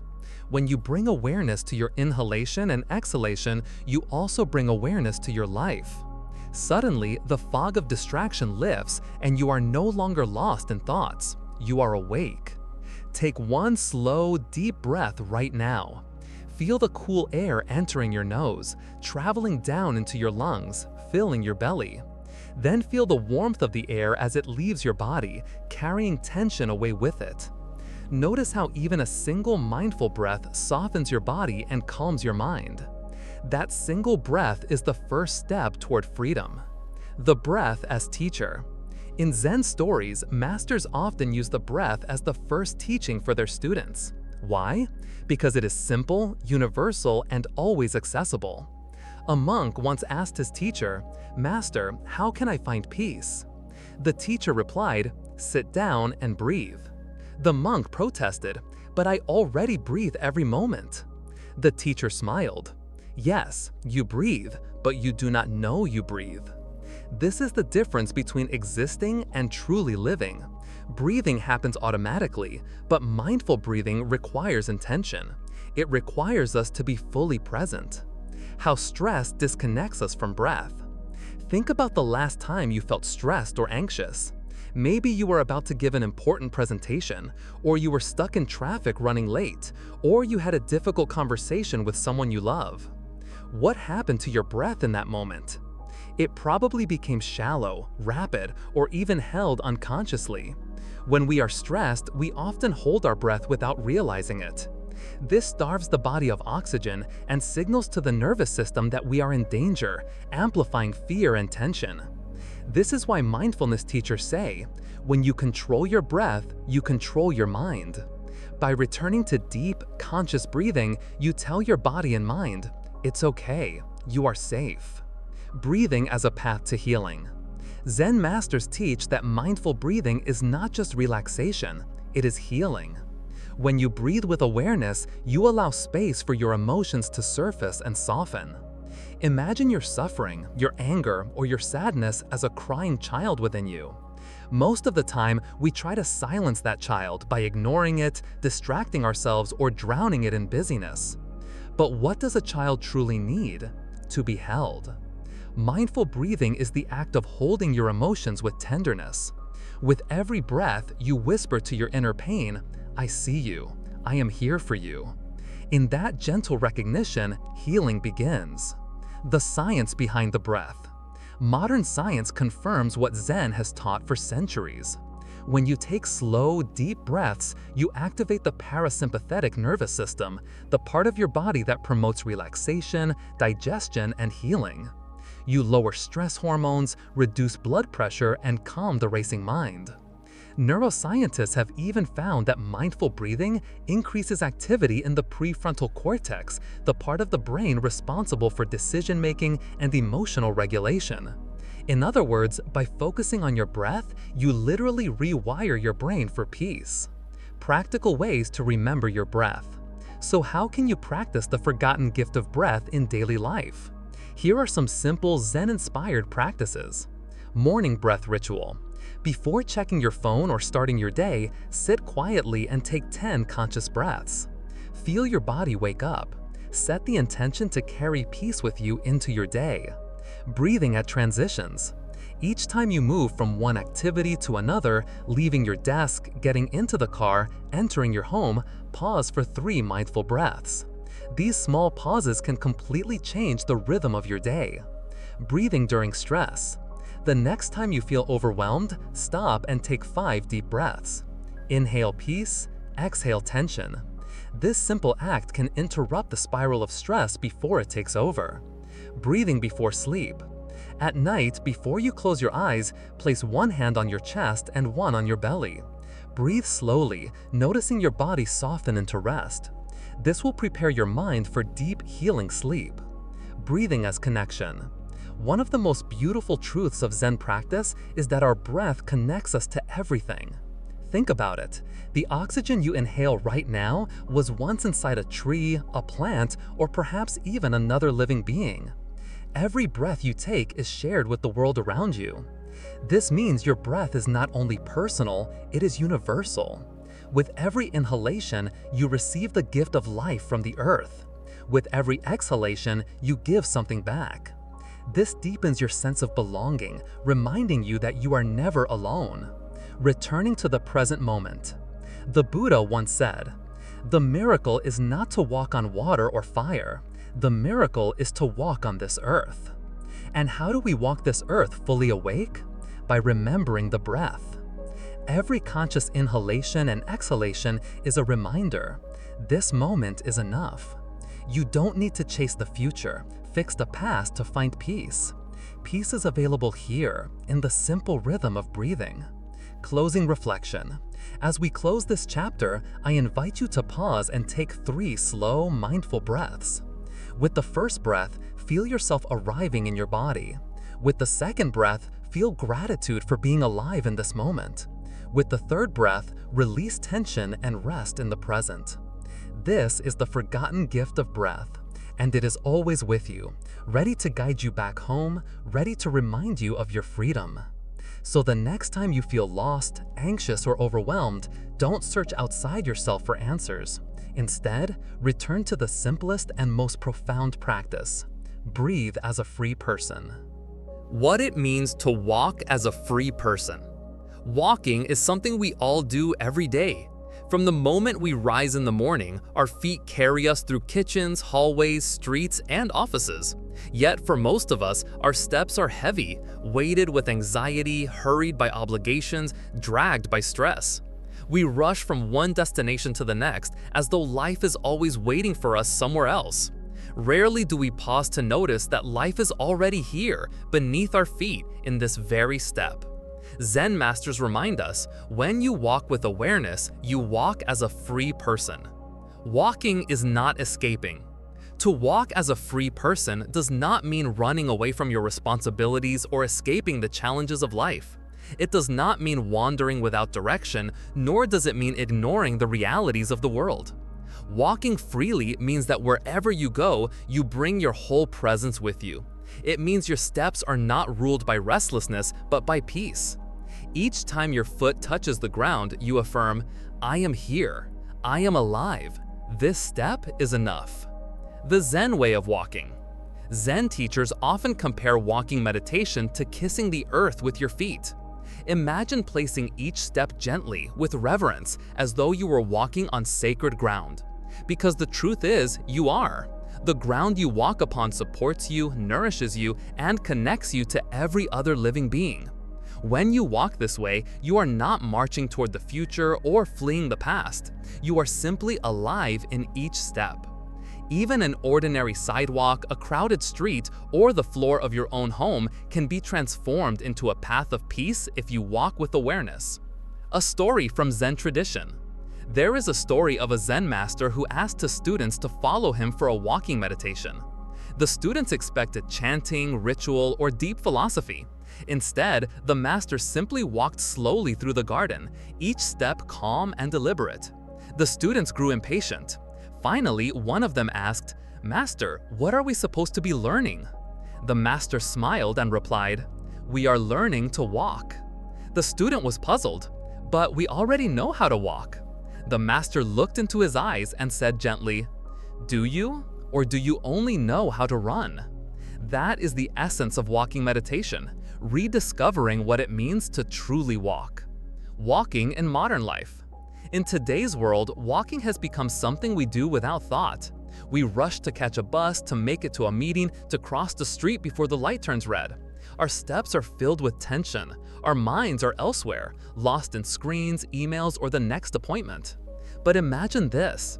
What if each time you walked, you could experience joy, calm, and gratitude? What if walking itself could become a daily meditation, no matter where you are? Zen teaches us that this is possible. You don't need a monastery, a retreat, or a mountain path. You only need your feet, your breath, and your attention. The practice of walking meditation.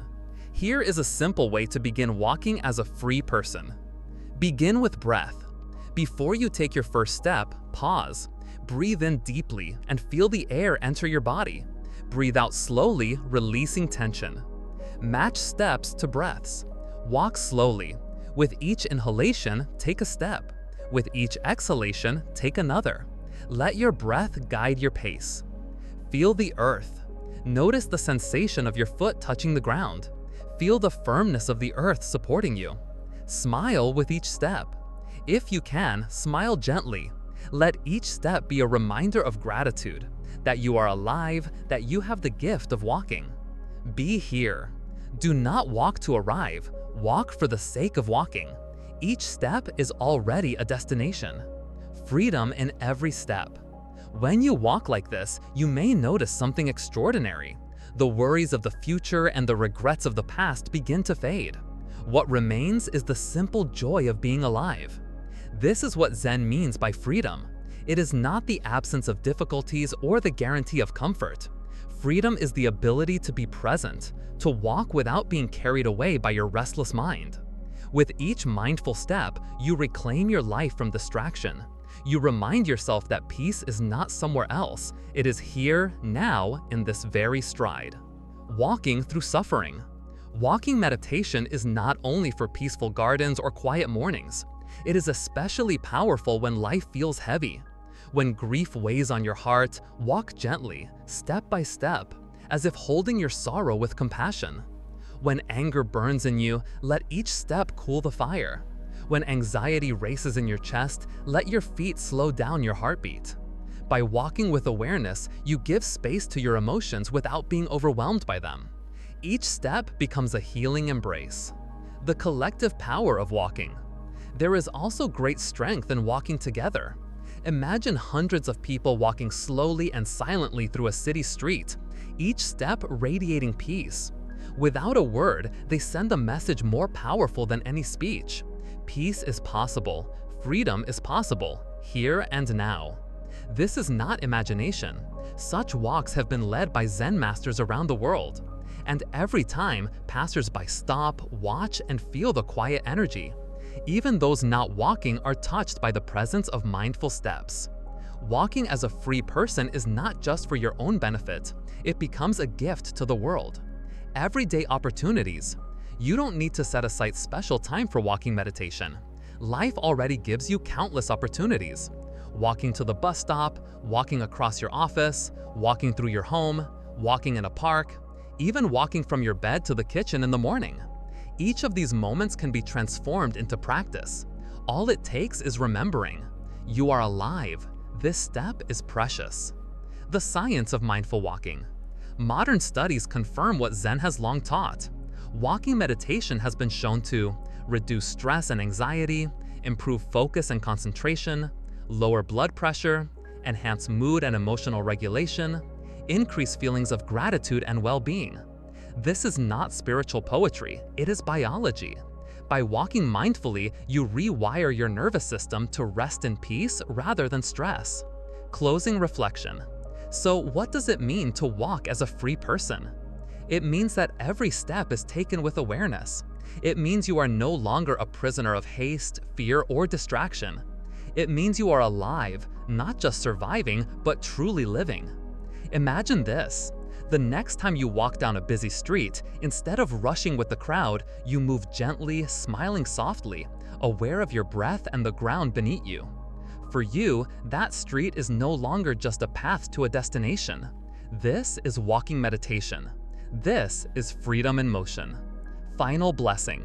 May each of your steps be light. May each step carry you deeper into peace.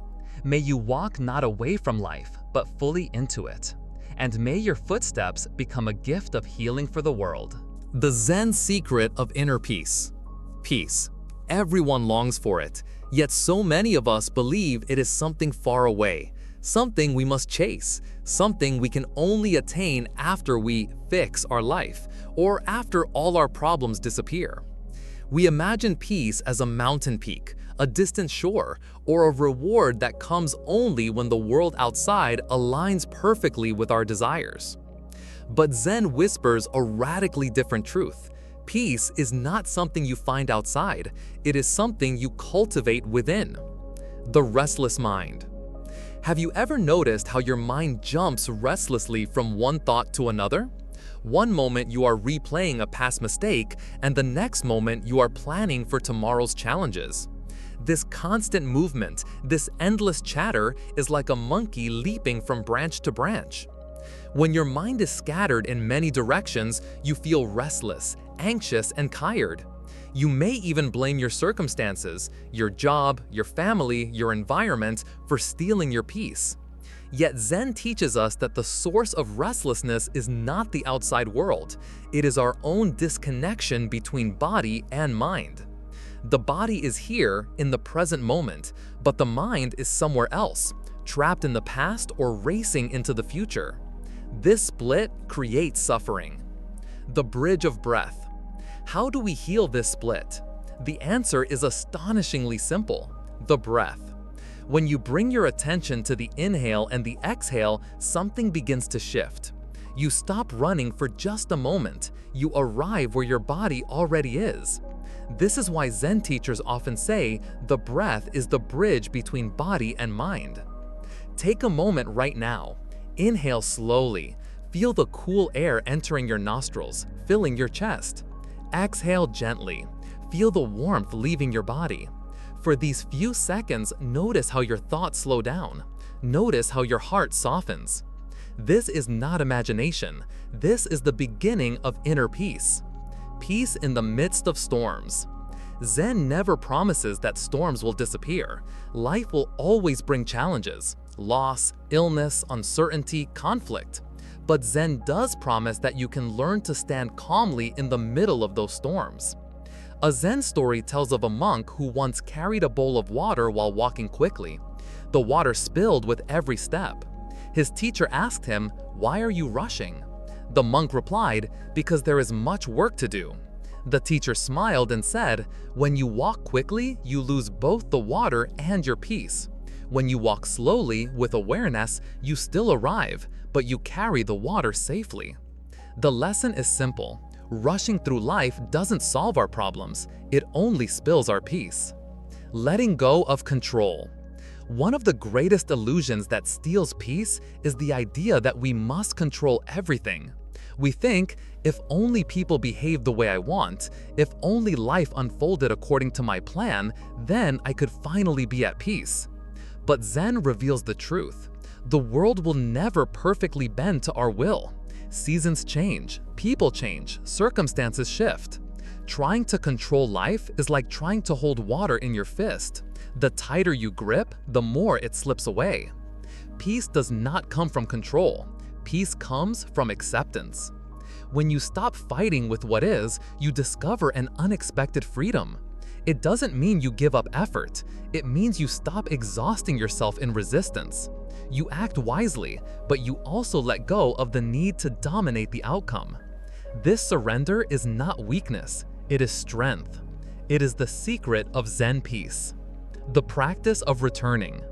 Peace is not something you achieve once and keep forever. It is something you practice, moment by moment, breath by breath. You will forget, your mind will wander, you will get caught in worry or anger again. But the beauty of Zen is this: you can always return. Every breath is an invitation to return home to yourself.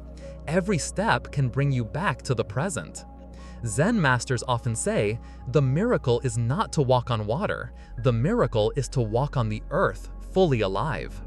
The secret is not about creating a life without difficulties. It is about creating a mind that can rest peacefully within difficulties. Inner peace as a daily practice. Here are some ways to cultivate this Zen peace in daily life. Mindful breathing. Take short pauses during the day. Breathe deeply, even for just 3 breaths. Remind yourself, I am here, I am alive. Walking meditation. Whether walking in a park or simply from your desk to the kitchen, walk slowly. Feel the contact of your feet with the ground. Whisper silently, I have arrived, I am home. Non-resistance. When frustration arises, ask yourself, am I resisting reality? Can I soften into acceptance? Gratitude and simplicity.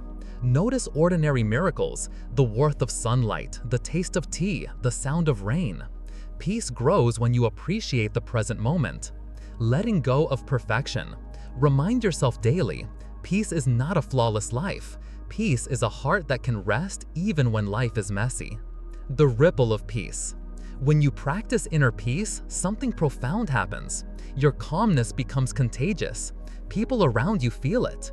Instead of adding more noise and tension to the world, you become a source of stillness. Imagine a lake. When it is agitated, it cannot reflect the sky. But when it is calm, it reflects the clouds, the sun, the stars. In the same way, when your heart is calm, it reflects truth, compassion, and wisdom. This is the Zen secret.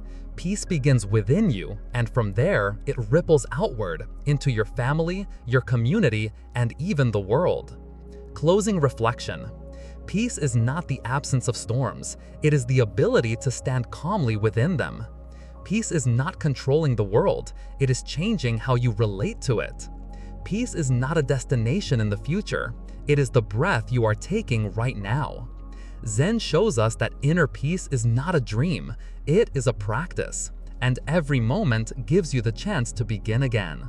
So pause, breathe, walk gently, let go. You are already free. Transforming suffering with compassion. No one's life is free from pain.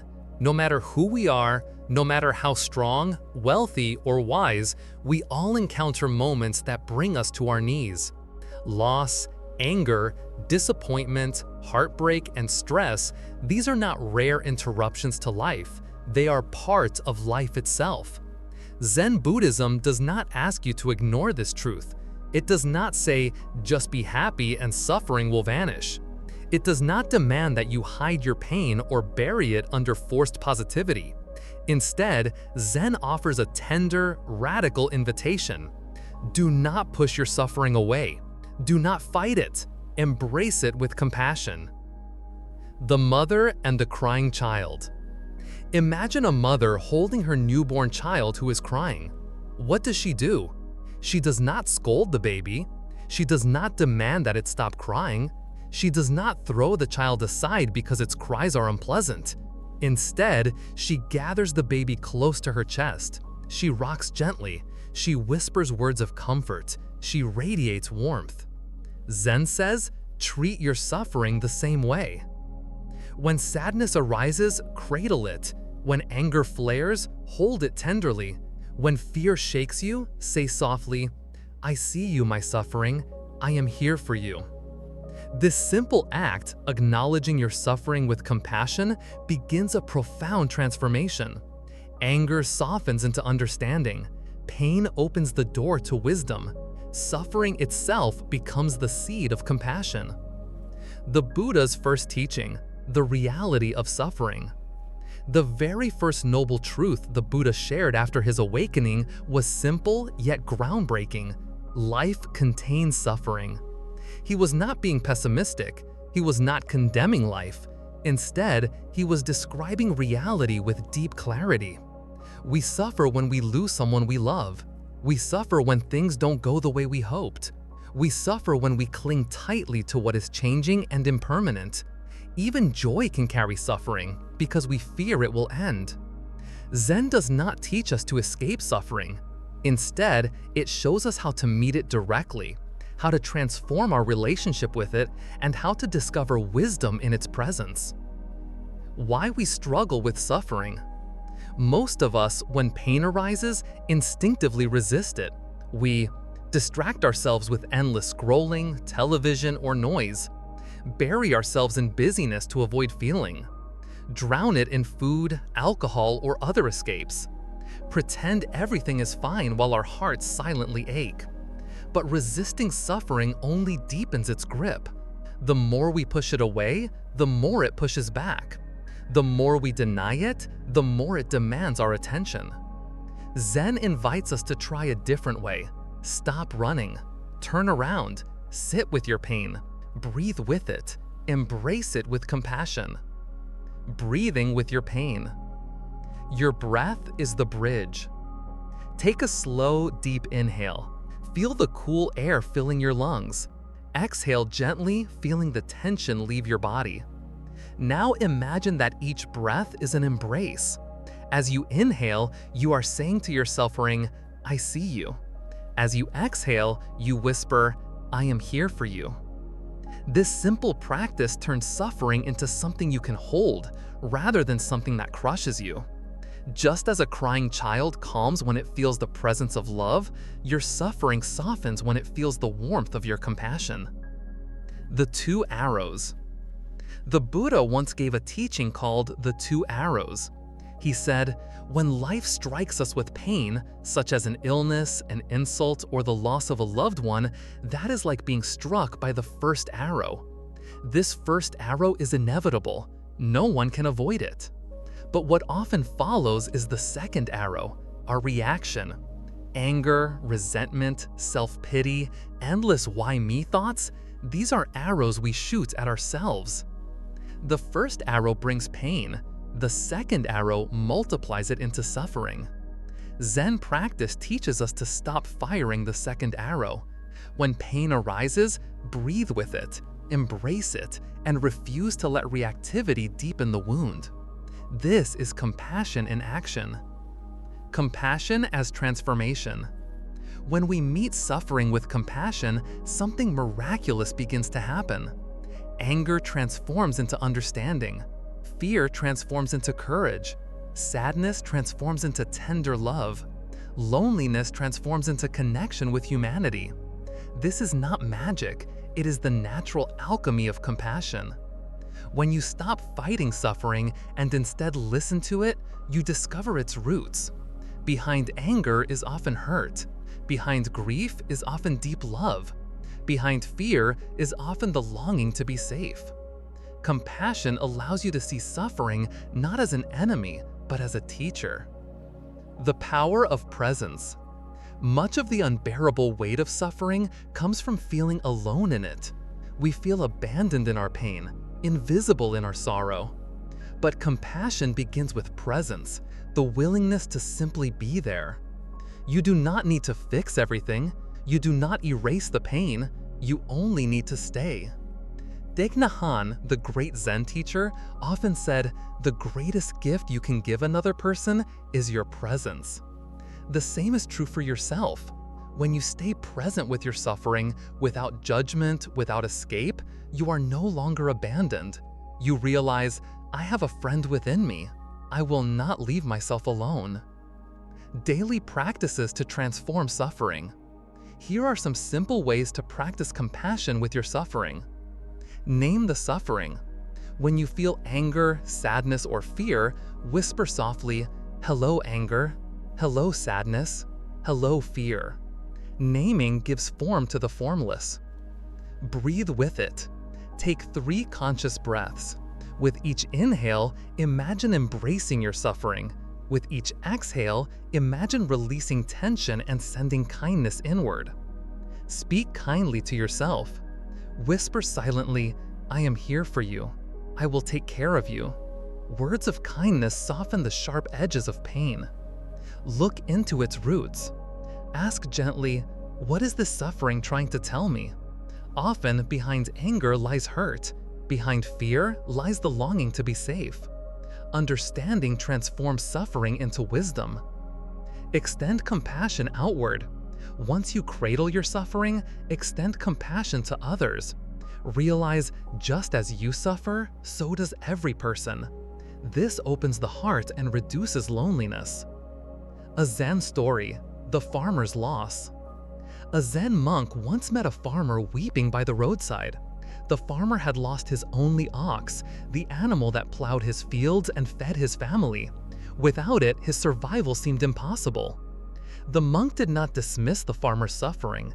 He did not say, "Don't be attached," or "This is impermanence." Instead, he sat down beside the farmer.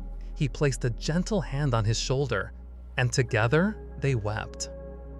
After some time, the monk said softly, "This is very hard. Let us breathe together."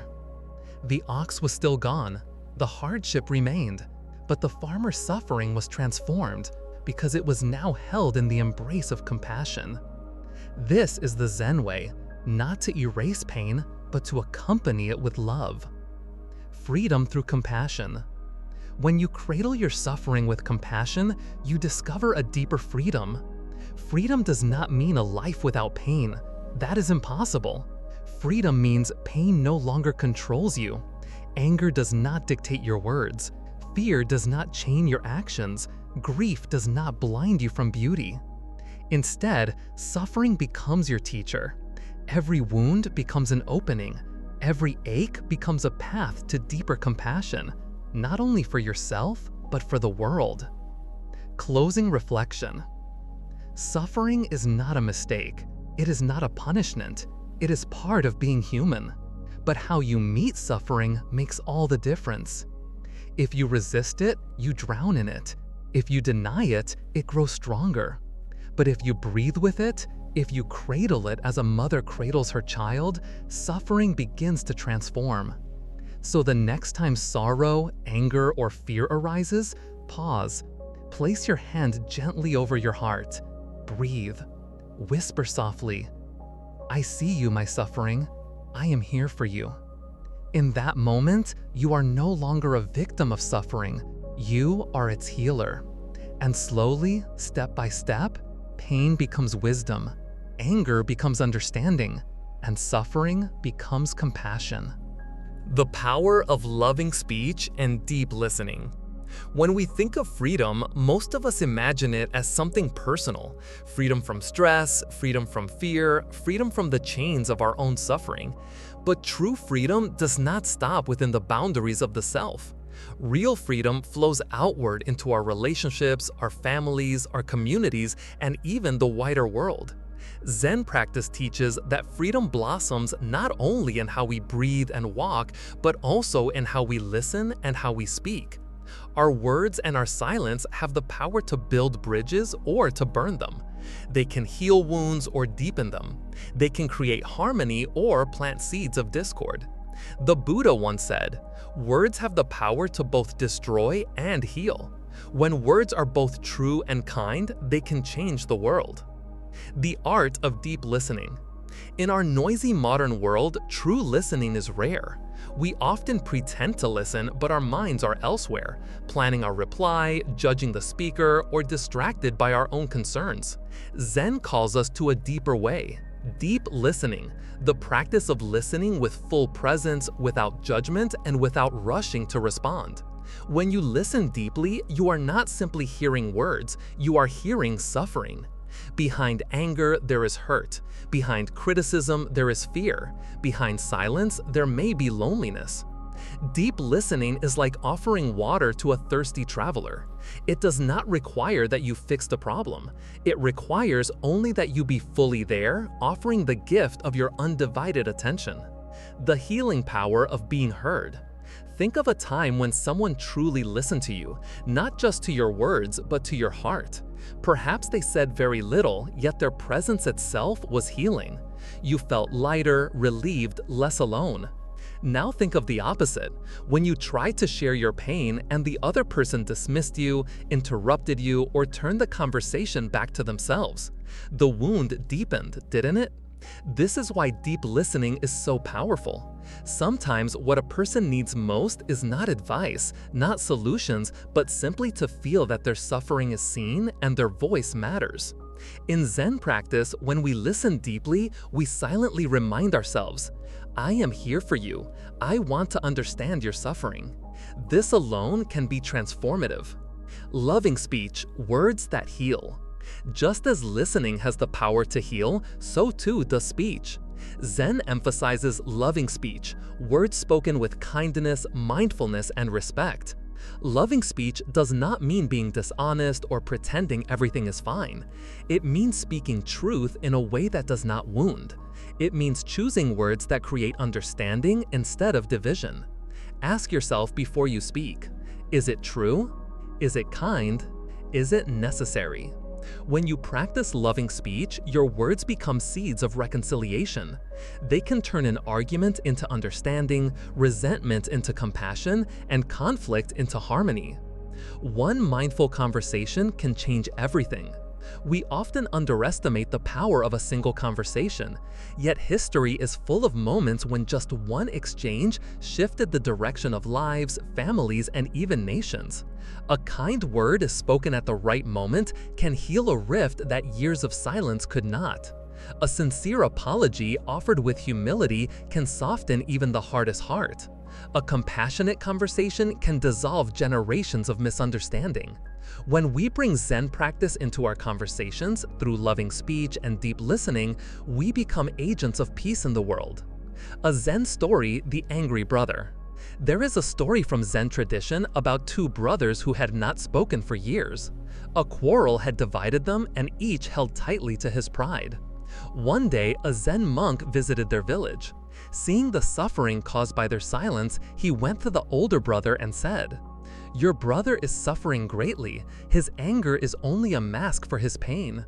If you listen deeply, you will see his sorrow beneath the harsh words." The monk then went to the younger brother and said, Your brother misses you. His silence is his way of protecting his hurt. If you speak with love, you will heal both your hearts. Moved by the monk's words, the older brother approached the younger. He placed his hand on his brother's shoulder and said simply, "I am sorry. I want to listen." Tears flowed and reconciliation began. The quarrel had lasted for years. The healing began with a single moment of deep listening and loving speech. Why we struggle with listening and speaking? If loving speech and deep listening are so powerful, why are they so rare? Because our egos get in the way. We want to be right rather than to understand. We want to win arguments rather than heal hearts. We listen not to connect, but to prepare our counterattack. Zen practice trains us to drop this armor. It teaches us to enter a conversation not with the goal of winning, but with the goal of understanding. Not with the aim of speaking more, but of listening better. Practical Zen exercises for speech and listening. Before speaking, breathe. When you feel anger rising, pause. Take 3 breaths. Ask yourself, will my words heal or will they harm? Listen without interrupting. When someone speaks, do not cut them off. Do not plan your reply, just listen. Imagine their words as ripples on a pond. Let them settle. Reflect back. After listening, gently repeat what you understood. I hear that you feel hurt because of. This shows you are truly present. Speak from the heart. Instead of blaming, say how you feel. I feel sad when, or I need support with. This invites connection rather than defensiveness. Practice silence. Sometimes the most loving speech is silence. If you cannot speak kindly, wait until you can. Transforming relationships through compassionate communication. Imagine applying loving speech and deep listening in your daily life. A child feels heard instead of dismissed. A spouse feels understood instead of criticized. A colleague feels respected instead of ignored. A friend feels valued instead of forgotten. Each moment of mindful communication plants seeds of peace. Over time, these seeds grow into strong trees of trust, reconciliation, and love. The community of listeners. Zen masters remind us that when we practice deep listening, we are never alone. Across the world, countless others are listening deeply in their families, workplaces, and communities. Together, we form an invisible web of compassion. When you listen deeply, you are not only healing one person, you are contributing to the healing of the world. When you speak lovingly, you are not only reconciling one relationship, you are adding light to the collective consciousness of humanity. Closing reflection. True freedom is not only about sitting peacefully in meditation. It is about how we live and love in the messy, beautiful world of relationships. When you listen deeply, you free others from the prison of loneliness. When you speak lovingly, you free yourself from the chains of anger and pride. Together, loving speech and deep listening create the conditions for reconciliation, healing, and peace. So remember, one mindful conversation can change everything. The next time you are with someone who suffers, do not rush to fix them. Do not rush to defend yourself. Instead, breathe. Be fully present. Listen with compassion. Speak with kindness. In doing so, you will discover the true power of communication, not as a tool for argument, but a path to inner peace and collective healing. The way forward. Where do we go from here? That is the question that arises after exploring the wisdom of Zen, after learning about mindful breathing, walking as a free person, embracing suffering with compassion, and practicing loving speech and deep listening. We come to this final step, the way forward. And here is the paradox. The way forward is not out there, somewhere in the distance. It is not hidden in the future, waiting for you years from now. It is not locked away in secret monasteries or ancient texts. The way forward is here, in this very breath, in this very step. Zen teaches us that life is never elsewhere. It is not something we are chasing or something we will arrive at someday. It is unfolding right now, in this moment. And when we wake up to this truth, every action becomes part of the path. The myth of someday. Most of us live in the world of someday.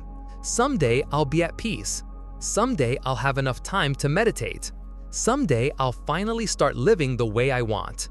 But Zen cuts through this illusion. There is no someday, there is only today. The Buddha himself realized this under the Bodhi tree. He didn't awaken by waiting for perfect conditions or by postponing life. He awakened by seeing reality as it was, imperfect yet complete. The way forward begins when you give up chasing a distant someday and embrace the miracle of this day. The power of this breath. Take a moment right now. Inhale slowly. Exhale fully. Notice how your entire awareness can rest on this single breath. For a few seconds, the storms of the past and the worries of the future dissolve. In this space, you touch freedom. Zen calls this coming home. Each time you breathe consciously, you are returning home to yourself. You don't need to buy anything, you don't need to achieve anything, you don't need to become someone else. Your home is always waiting here in the breath. The way forward, then, is not about running toward an imagined future. It is about learning to live fully in the life that is already here. The next step. After the breath comes the step. Walking may seem ordinary, but in Zen practice, walking meditation is a profound way to experience freedom. When you walk slowly, gently, with awareness, you discover that every step can bring peace. If you walk with anger, you plant seeds of anger. If you walk with fear, you plant seeds of fear. If you walk with peace, you plant seeds of peace.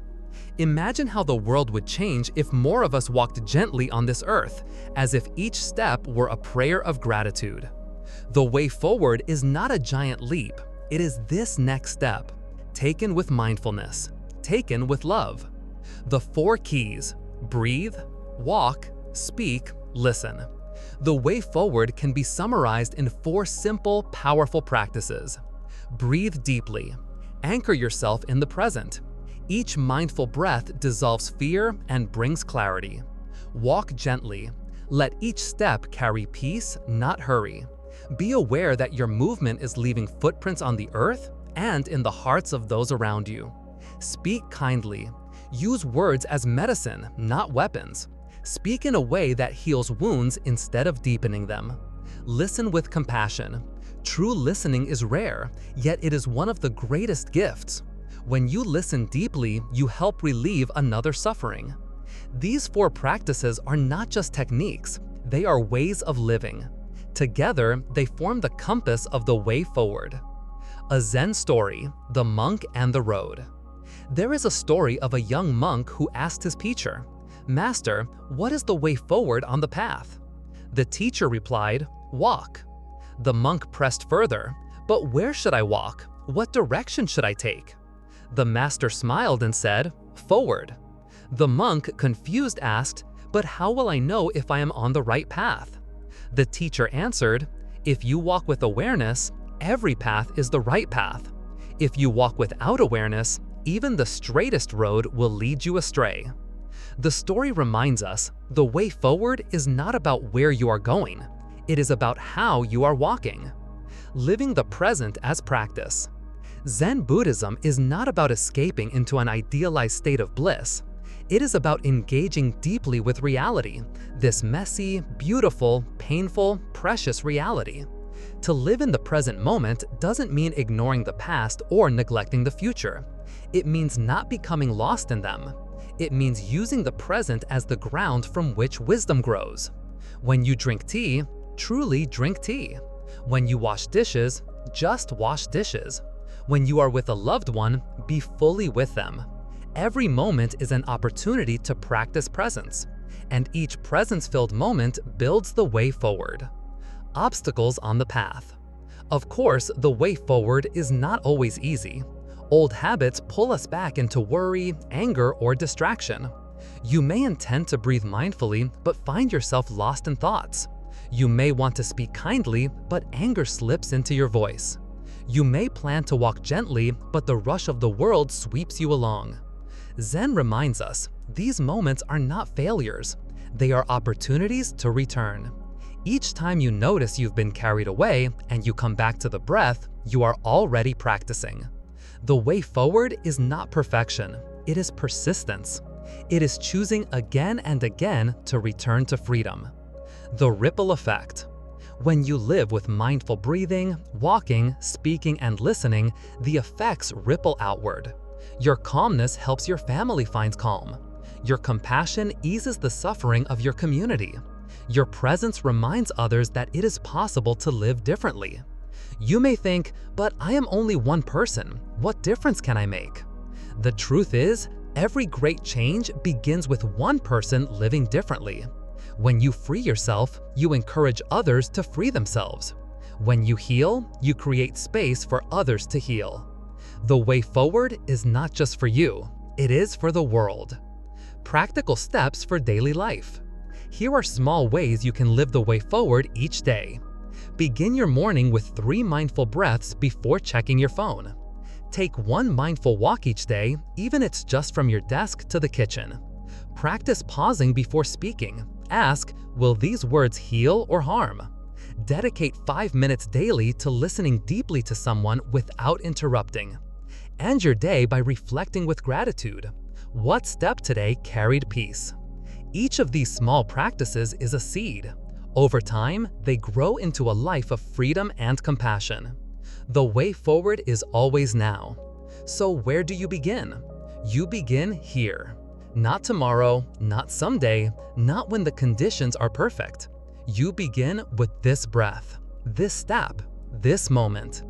The way forward is not a road you find. It is a road you create by how you live. Zen Buddhism teaches us that to live fully in the present moment is to carry freedom into every corner of your life. And when you live this way, your life itself becomes a path of awakening. Closing reflection. The way forward is not complicated. It is not hidden. It is not beyond your reach.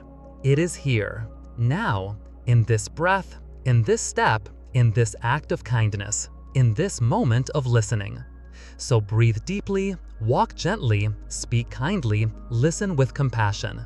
This is the way forward. And when you live this way, you not only transform your own life, you become a light that helps illuminate the path for others. Freedom as a gift to the world. Freedom is often misunderstood. We imagine it as escape from responsibility, escape from pressure, escape from pain. But in Zen, freedom is not running away from life. Freedom is being fully alive in each moment, unbound by fear, anger, or desire. When you breathe as a free person and walk as a free person, you don't just transform your own life, you also touch others. Your calmness helps others find calm. Your compassion encourages others to soften. In this way, you become a quiet lamp of peace in a world that often feels chaotic. Personal peace and collective peace. Zen teaches that there is no separation between the peace inside you and the peace in the world around you. A single angry person can fill a room with tension. In the same way, a single peaceful person can radiate calm that soothes everyone nearby. Personal peace and collective peace are one. When you heal yourself, you are already contributing to the healing of the world. The Buddha once said, "Peace comes from within. Do not seek it without." Yet when you find this inner peace, it naturally flows outward. You don't have to preach it, you don't have to announce it. It shines through your presence, your actions, and your words. The lamp that shines quietly. Think of a lamp. It does not shout, "Look at me, I am shining." It simply shines. Wherever it goes, it brings light. A free person is like that lamp. Without effort, without demand, they bring peace into their surroundings. When you meet such a person, you feel it immediately. Their presence is grounding, their words are gentle, their smile carries sincerity. You may not even realize why you feel lighter around them, but something in you softens and you breathe a little easier. That is the silent gift of freedom. A Zen story, The Angry General. There is an old Zen story about a powerful general who visited a monk. The general was known for his temper. His soldiers feared him, his enemies hated him, and even his family walked on eggshells around him. When he entered the monastery, he demanded, "Monk, teach me about heaven and hell." The monk looked at him and laughed. Teach you? You are nothing but a fool. You waste your life in violence. Why would I waste my time on you?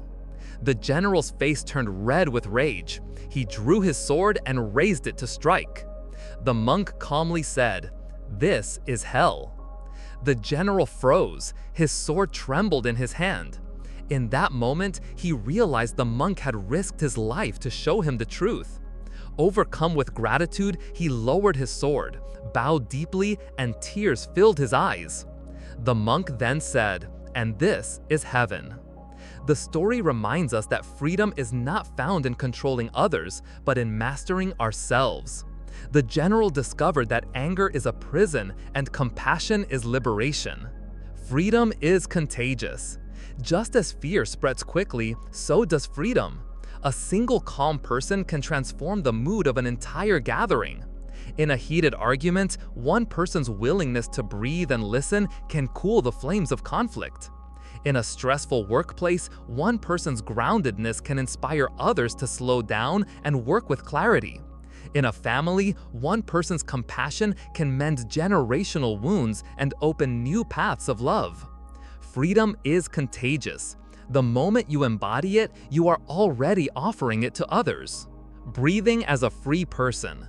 Zen emphasizes simple practices that ripple outward. Breathing is one of them. When you breathe as a free person, you remind yourself, "I am not a slave to my anger. I am not chained by my fear. I am here, alive and free." This kind of breathing doesn't just calm you, it creates a field of peace around you. People nearby may not understand why, but they feel more relaxed in your presence. Breathing with freedom is like planting invisible seeds of peace wherever you go. Walking as a free person. In the same way, walking can be an act of freedom. Most of us walk with tension, rushing to the next task, our minds trapped in the future. But in Zen, walking meditation teaches us to take each step with awareness, with dignity, with joy. Imagine walking through a crowded street, yet instead of rushing, you take each step calmly, as if each one is a gentle kiss upon the earth. People around you may not know why, but they sense something different. Your presence slows the storm. Walking as a free person means you carry peace into spaces that desperately need it. Personal peace and collective peace. Zen teaches that there is no separation between the peace inside you and the peace in the world around you. A single angry person can fill a room with tension. In the same way, a single peaceful person can radiate calm that soothes everyone nearby. Personal peace and collective peace are one. When you heal yourself, you are already contributing to the healing of the world. The Buddha once said, "Peace comes from within. Do not seek it without." Yet, when you find this inner peace, it naturally flows outward. You don't have to preach it, you don't have to announce it. It shines through your presence, your actions, and your words. The lamp that shines quietly. Think of a lamp. It does not shout, "Look at me, I am shining." It simply shines. Wherever it goes, it brings light. A free person is like that lamp. Without effort, without demand, they bring peace into their surroundings. When you meet such a person, you feel it immediately. Their presence is grounding, their words are gentle, their smile carries sincerity. You may not even realize why you feel lighter around them, but something in you softens and you breathe a little easier. That is the silent gift of freedom. A Zen story, The Angry General. There is an old Zen story about a powerful general who visited a monk. The general was known for his temper. His soldiers feared him, his enemies hated him, and even his family walked on eggshells around him. When he entered the monastery, he demanded, "Monk, teach me about heaven and hell." The monk looked at him and laughed. "Teach you? You are nothing but a fool. You waste your life in violence. Why would I waste my time on you?" The general's face turned red with rage. He drew his sword and raised it to strike. The monk calmly said, "This is hell." The general froze. His sword trembled in his hand. In that moment, he realized the monk had risked his life to show him the truth. Overcome with gratitude, he lowered his sword, bowed deeply, and tears filled his eyes. The monk then said, "And this is heaven." The story reminds us that freedom is not found in controlling others, but in mastering ourselves. The general discovered that anger is a prison and compassion is liberation. Freedom is contagious. Just as fear spreads quickly, so does freedom. A single calm person can transform the mood of an entire gathering. In a heated argument, one person's willingness to breathe and listen can cool the flames of conflict. In a stressful workplace, one person's groundedness can inspire others to slow down and work with clarity. In a family, one person's compassion can mend generational wounds and open new paths of love. Freedom is contagious. The moment you embody it, you are already offering it to others. Breathing as a free person. Zen emphasizes simple practices that ripple outward. Breathing is one of them. When you breathe as a free person, you remind yourself, I am not a slave to my anger. I am not chained by my fear. I am here, alive, and free. This kind of breathing doesn't just calm you, it creates a field of peace around you. People nearby may not understand why, but they feel more relaxed in your presence. Breathing with freedom is like planting invisible seeds of peace wherever you go. Walking as a free person. In the same way, walking can be an act of freedom. Most of us walk with tension, rushing to the next task, our minds trapped in the future. But in Zen, walking meditation teaches us to take each step with awareness, with dignity, with joy. Imagine walking through a crowded street, yet instead of rushing, you take each step calmly, as if each one is a gentle kiss upon the earth. People around you may not know why, but they sense something different. Your presence slows the storm. Walking as a free person means you carry peace into spaces that desperately need it. Freedom in action. Freedom is not passive, it expresses itself in action. When you are free from anger, you act with compassion.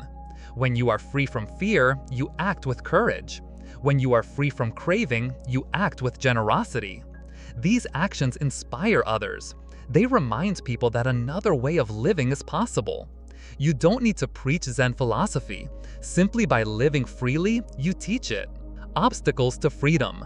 Of course, living this way is not always easy. The world constantly pulls us into fear, comparison, and desire. The news floods us with images of chaos, social media feeds us endless cravings. Our own past wounds whisper that we are not enough. But Zen reminds us, freedom is not something given to you, it is something you cultivate from within. By returning to your breath, by walking mindfully, by speaking with kindness, you return to freedom again and again. Each time you do, you make it easier for others to do the same. A modern example, the teacher who listened. Consider the story of a school teacher who practiced mindfulness. She had a classroom full of children from difficult backgrounds, some angry, some withdrawn, some constantly disruptive. Instead of reacting with punishment, There is a truth so simple, so ordinary, that most of us overlook it every day. It is this: you are breathing. Inhale, exhale, and within that rhythm lies the key to inner peace and personal growth. Zen Buddhism reminds us that freedom is not something waiting for us at the end of a long journey. Freedom is available in this very breath, in this very step, in this very moment. To breathe as a free person and to walk as a free person is to transform your ordinary life into a path of awakening. The forgotten miracle of breath. We live as though breath is nothing, just background noise to the busyness of our minds. Yet each breath is a miracle. It connects body and mind. It anchors us in the present. When you breathe mindfully, you remember, I am alive. I am here. In that simple awareness, the storm of worry, regret, and fear begins to settle. Zen masters often say, your breath is your true home. Each time you return to it, you come home to yourself. Walking as a free person. Walking is another forgotten miracle. We walk every day, to work, to the store, through our homes, yet our steps are heavy with hurry, with stress, with distraction. Zen walking meditation transforms this ordinary act into liberation. Imagine walking not to escape the past or to chase the future, but walking fully alive in each step. Place your foot gently on the earth, as if you are kissing it with gratitude. With each step, you are telling life, "Thank you, I am here." When you walk this way, you are not escaping responsibilities. You are embracing life as it is, with presence and peace. The secret of inner peace. People often ask, "How do I find peace?" Zen answers, peace is not found outside, it is cultivated within. When your mind is scattered, you feel restless. But when breath and body unite, peace naturally arises. Zen practice teaches that inner peace does not come from controlling the storms of life. It comes from learning how to stand calmly within them. Peace is not the absence of suffering, it is the presence of awareness, compassion, and understanding. Transforming suffering with compassion. No one's life is free from pain. Loss, anger, disappointment, and stress come to us all. Zen does not ask us to deny suffering or push it away. Instead, it invites us to hold it with compassion. Just as a mother cradles her crying child, you can cradle your pain with mindful breathing. You can say, "I see you suffering, I am here for you." When you do this, suffering transforms. Anger softens into understanding. Pain reveals wisdom. Compassion blossoms where despair once lived. The power of loving speech and deep listening. True freedom is not just personal, it flows into our relationships. Zen emphasizes two practices, loving speech and deep listening. When you listen deeply to another's pain, without judgment or interruption, you offer them healing. When you speak with kindness instead of anger, you create space for reconciliation. One mindful conversation can change the direction of a relationship, a family, even a community. Words spoken with love become seeds of peace in the world. Freedom as a gift to the world. When you breathe as a free person and walk as a free person, you don't just transform your own life, you touch others. Your calmness helps others find calm. Your compassion encourages others to soften. Your presence becomes a quiet lamp of peace in a chaotic world. Zen reminds us that personal peace and collective peace are not separate. By healing yourself, you contribute to the healing of the world. The way forward. So where do you begin? You begin here, with this very breath, with this very step. The way forward is not hidden in the distant future. It is here and now. Breathe deeply, walk gently, speak kindly, listen with compassion. This is the essence of Zen Buddhism, to live fully in the present moment, and in doing so, to carry freedom into every corner of your life. Closing reflection. In a world that moves too fast, Zen invites us to slow down, to breathe as if our lives depend on it, because they do. To walk as if each step is a prayer of gratitude. To speak and listen as if peace itself depends on our words, because it does. Freedom is not an abstract dream. It is available right now, in this breath, in this step. So let us breathe as free people. Let us walk as free people. And may our practice not only bring peace to our own hearts, but also to the hearts of those we meet. Because when one person finds freedom, the whole world takes a step towards peace. Close your eyes for a moment and take a slow breath. Inhale deeply, exhale gently. Did you notice how your shoulders relaxed, even for a second? Did you feel that pause where the world became lighter? That small space of calm is the beginning of freedom. Zen Buddhism teaches us that freedom is not a distant dream. It is not waiting at the end of a career or a bank balance or a perfect relationship. Freedom is available right now, in the way you breathe, in the way you walk, in the way you live each moment. To breathe as a free person is to recognize the gift of life in every inhale. To walk as a free person is to honor each step as a doorway to peace. And when you learn to do these two simple things, your life transforms. Not tomorrow, not years later, but today. The prison of our own minds. Most of us live in invisible prisons. We carry the chains of regrets from the past and fears of the future. We walk hurriedly, as if running from something or chasing something, never content where we are. Zen wisdom gently whispers, stop, look, breathe. The prison doors are not locked. We built them with our own thoughts, and we can step out simply by returning to the present moment. When you breathe with awareness, you step outside the walls of anxiety. When you walk with mindfulness, you leave behind the shadows of yesterday and the worries of tomorrow. A story of the master and the student.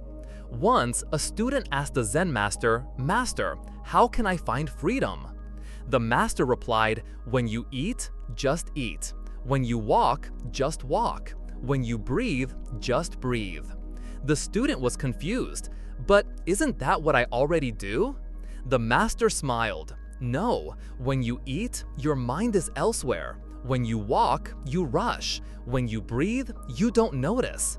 Freedom is not found in doing more, it is found in doing fully." The lesson is simple. When body and mind unite in the present, even the most ordinary act becomes extraordinary. Walking as a prayer. Imagine walking not with heavy steps of stress, but with steps of gratitude. Each foot touching the earth as though you are saying, "Thank you for supporting me." This is walking meditation. It is not about reaching a destination quickly. It is about savoring each step as a moment of life.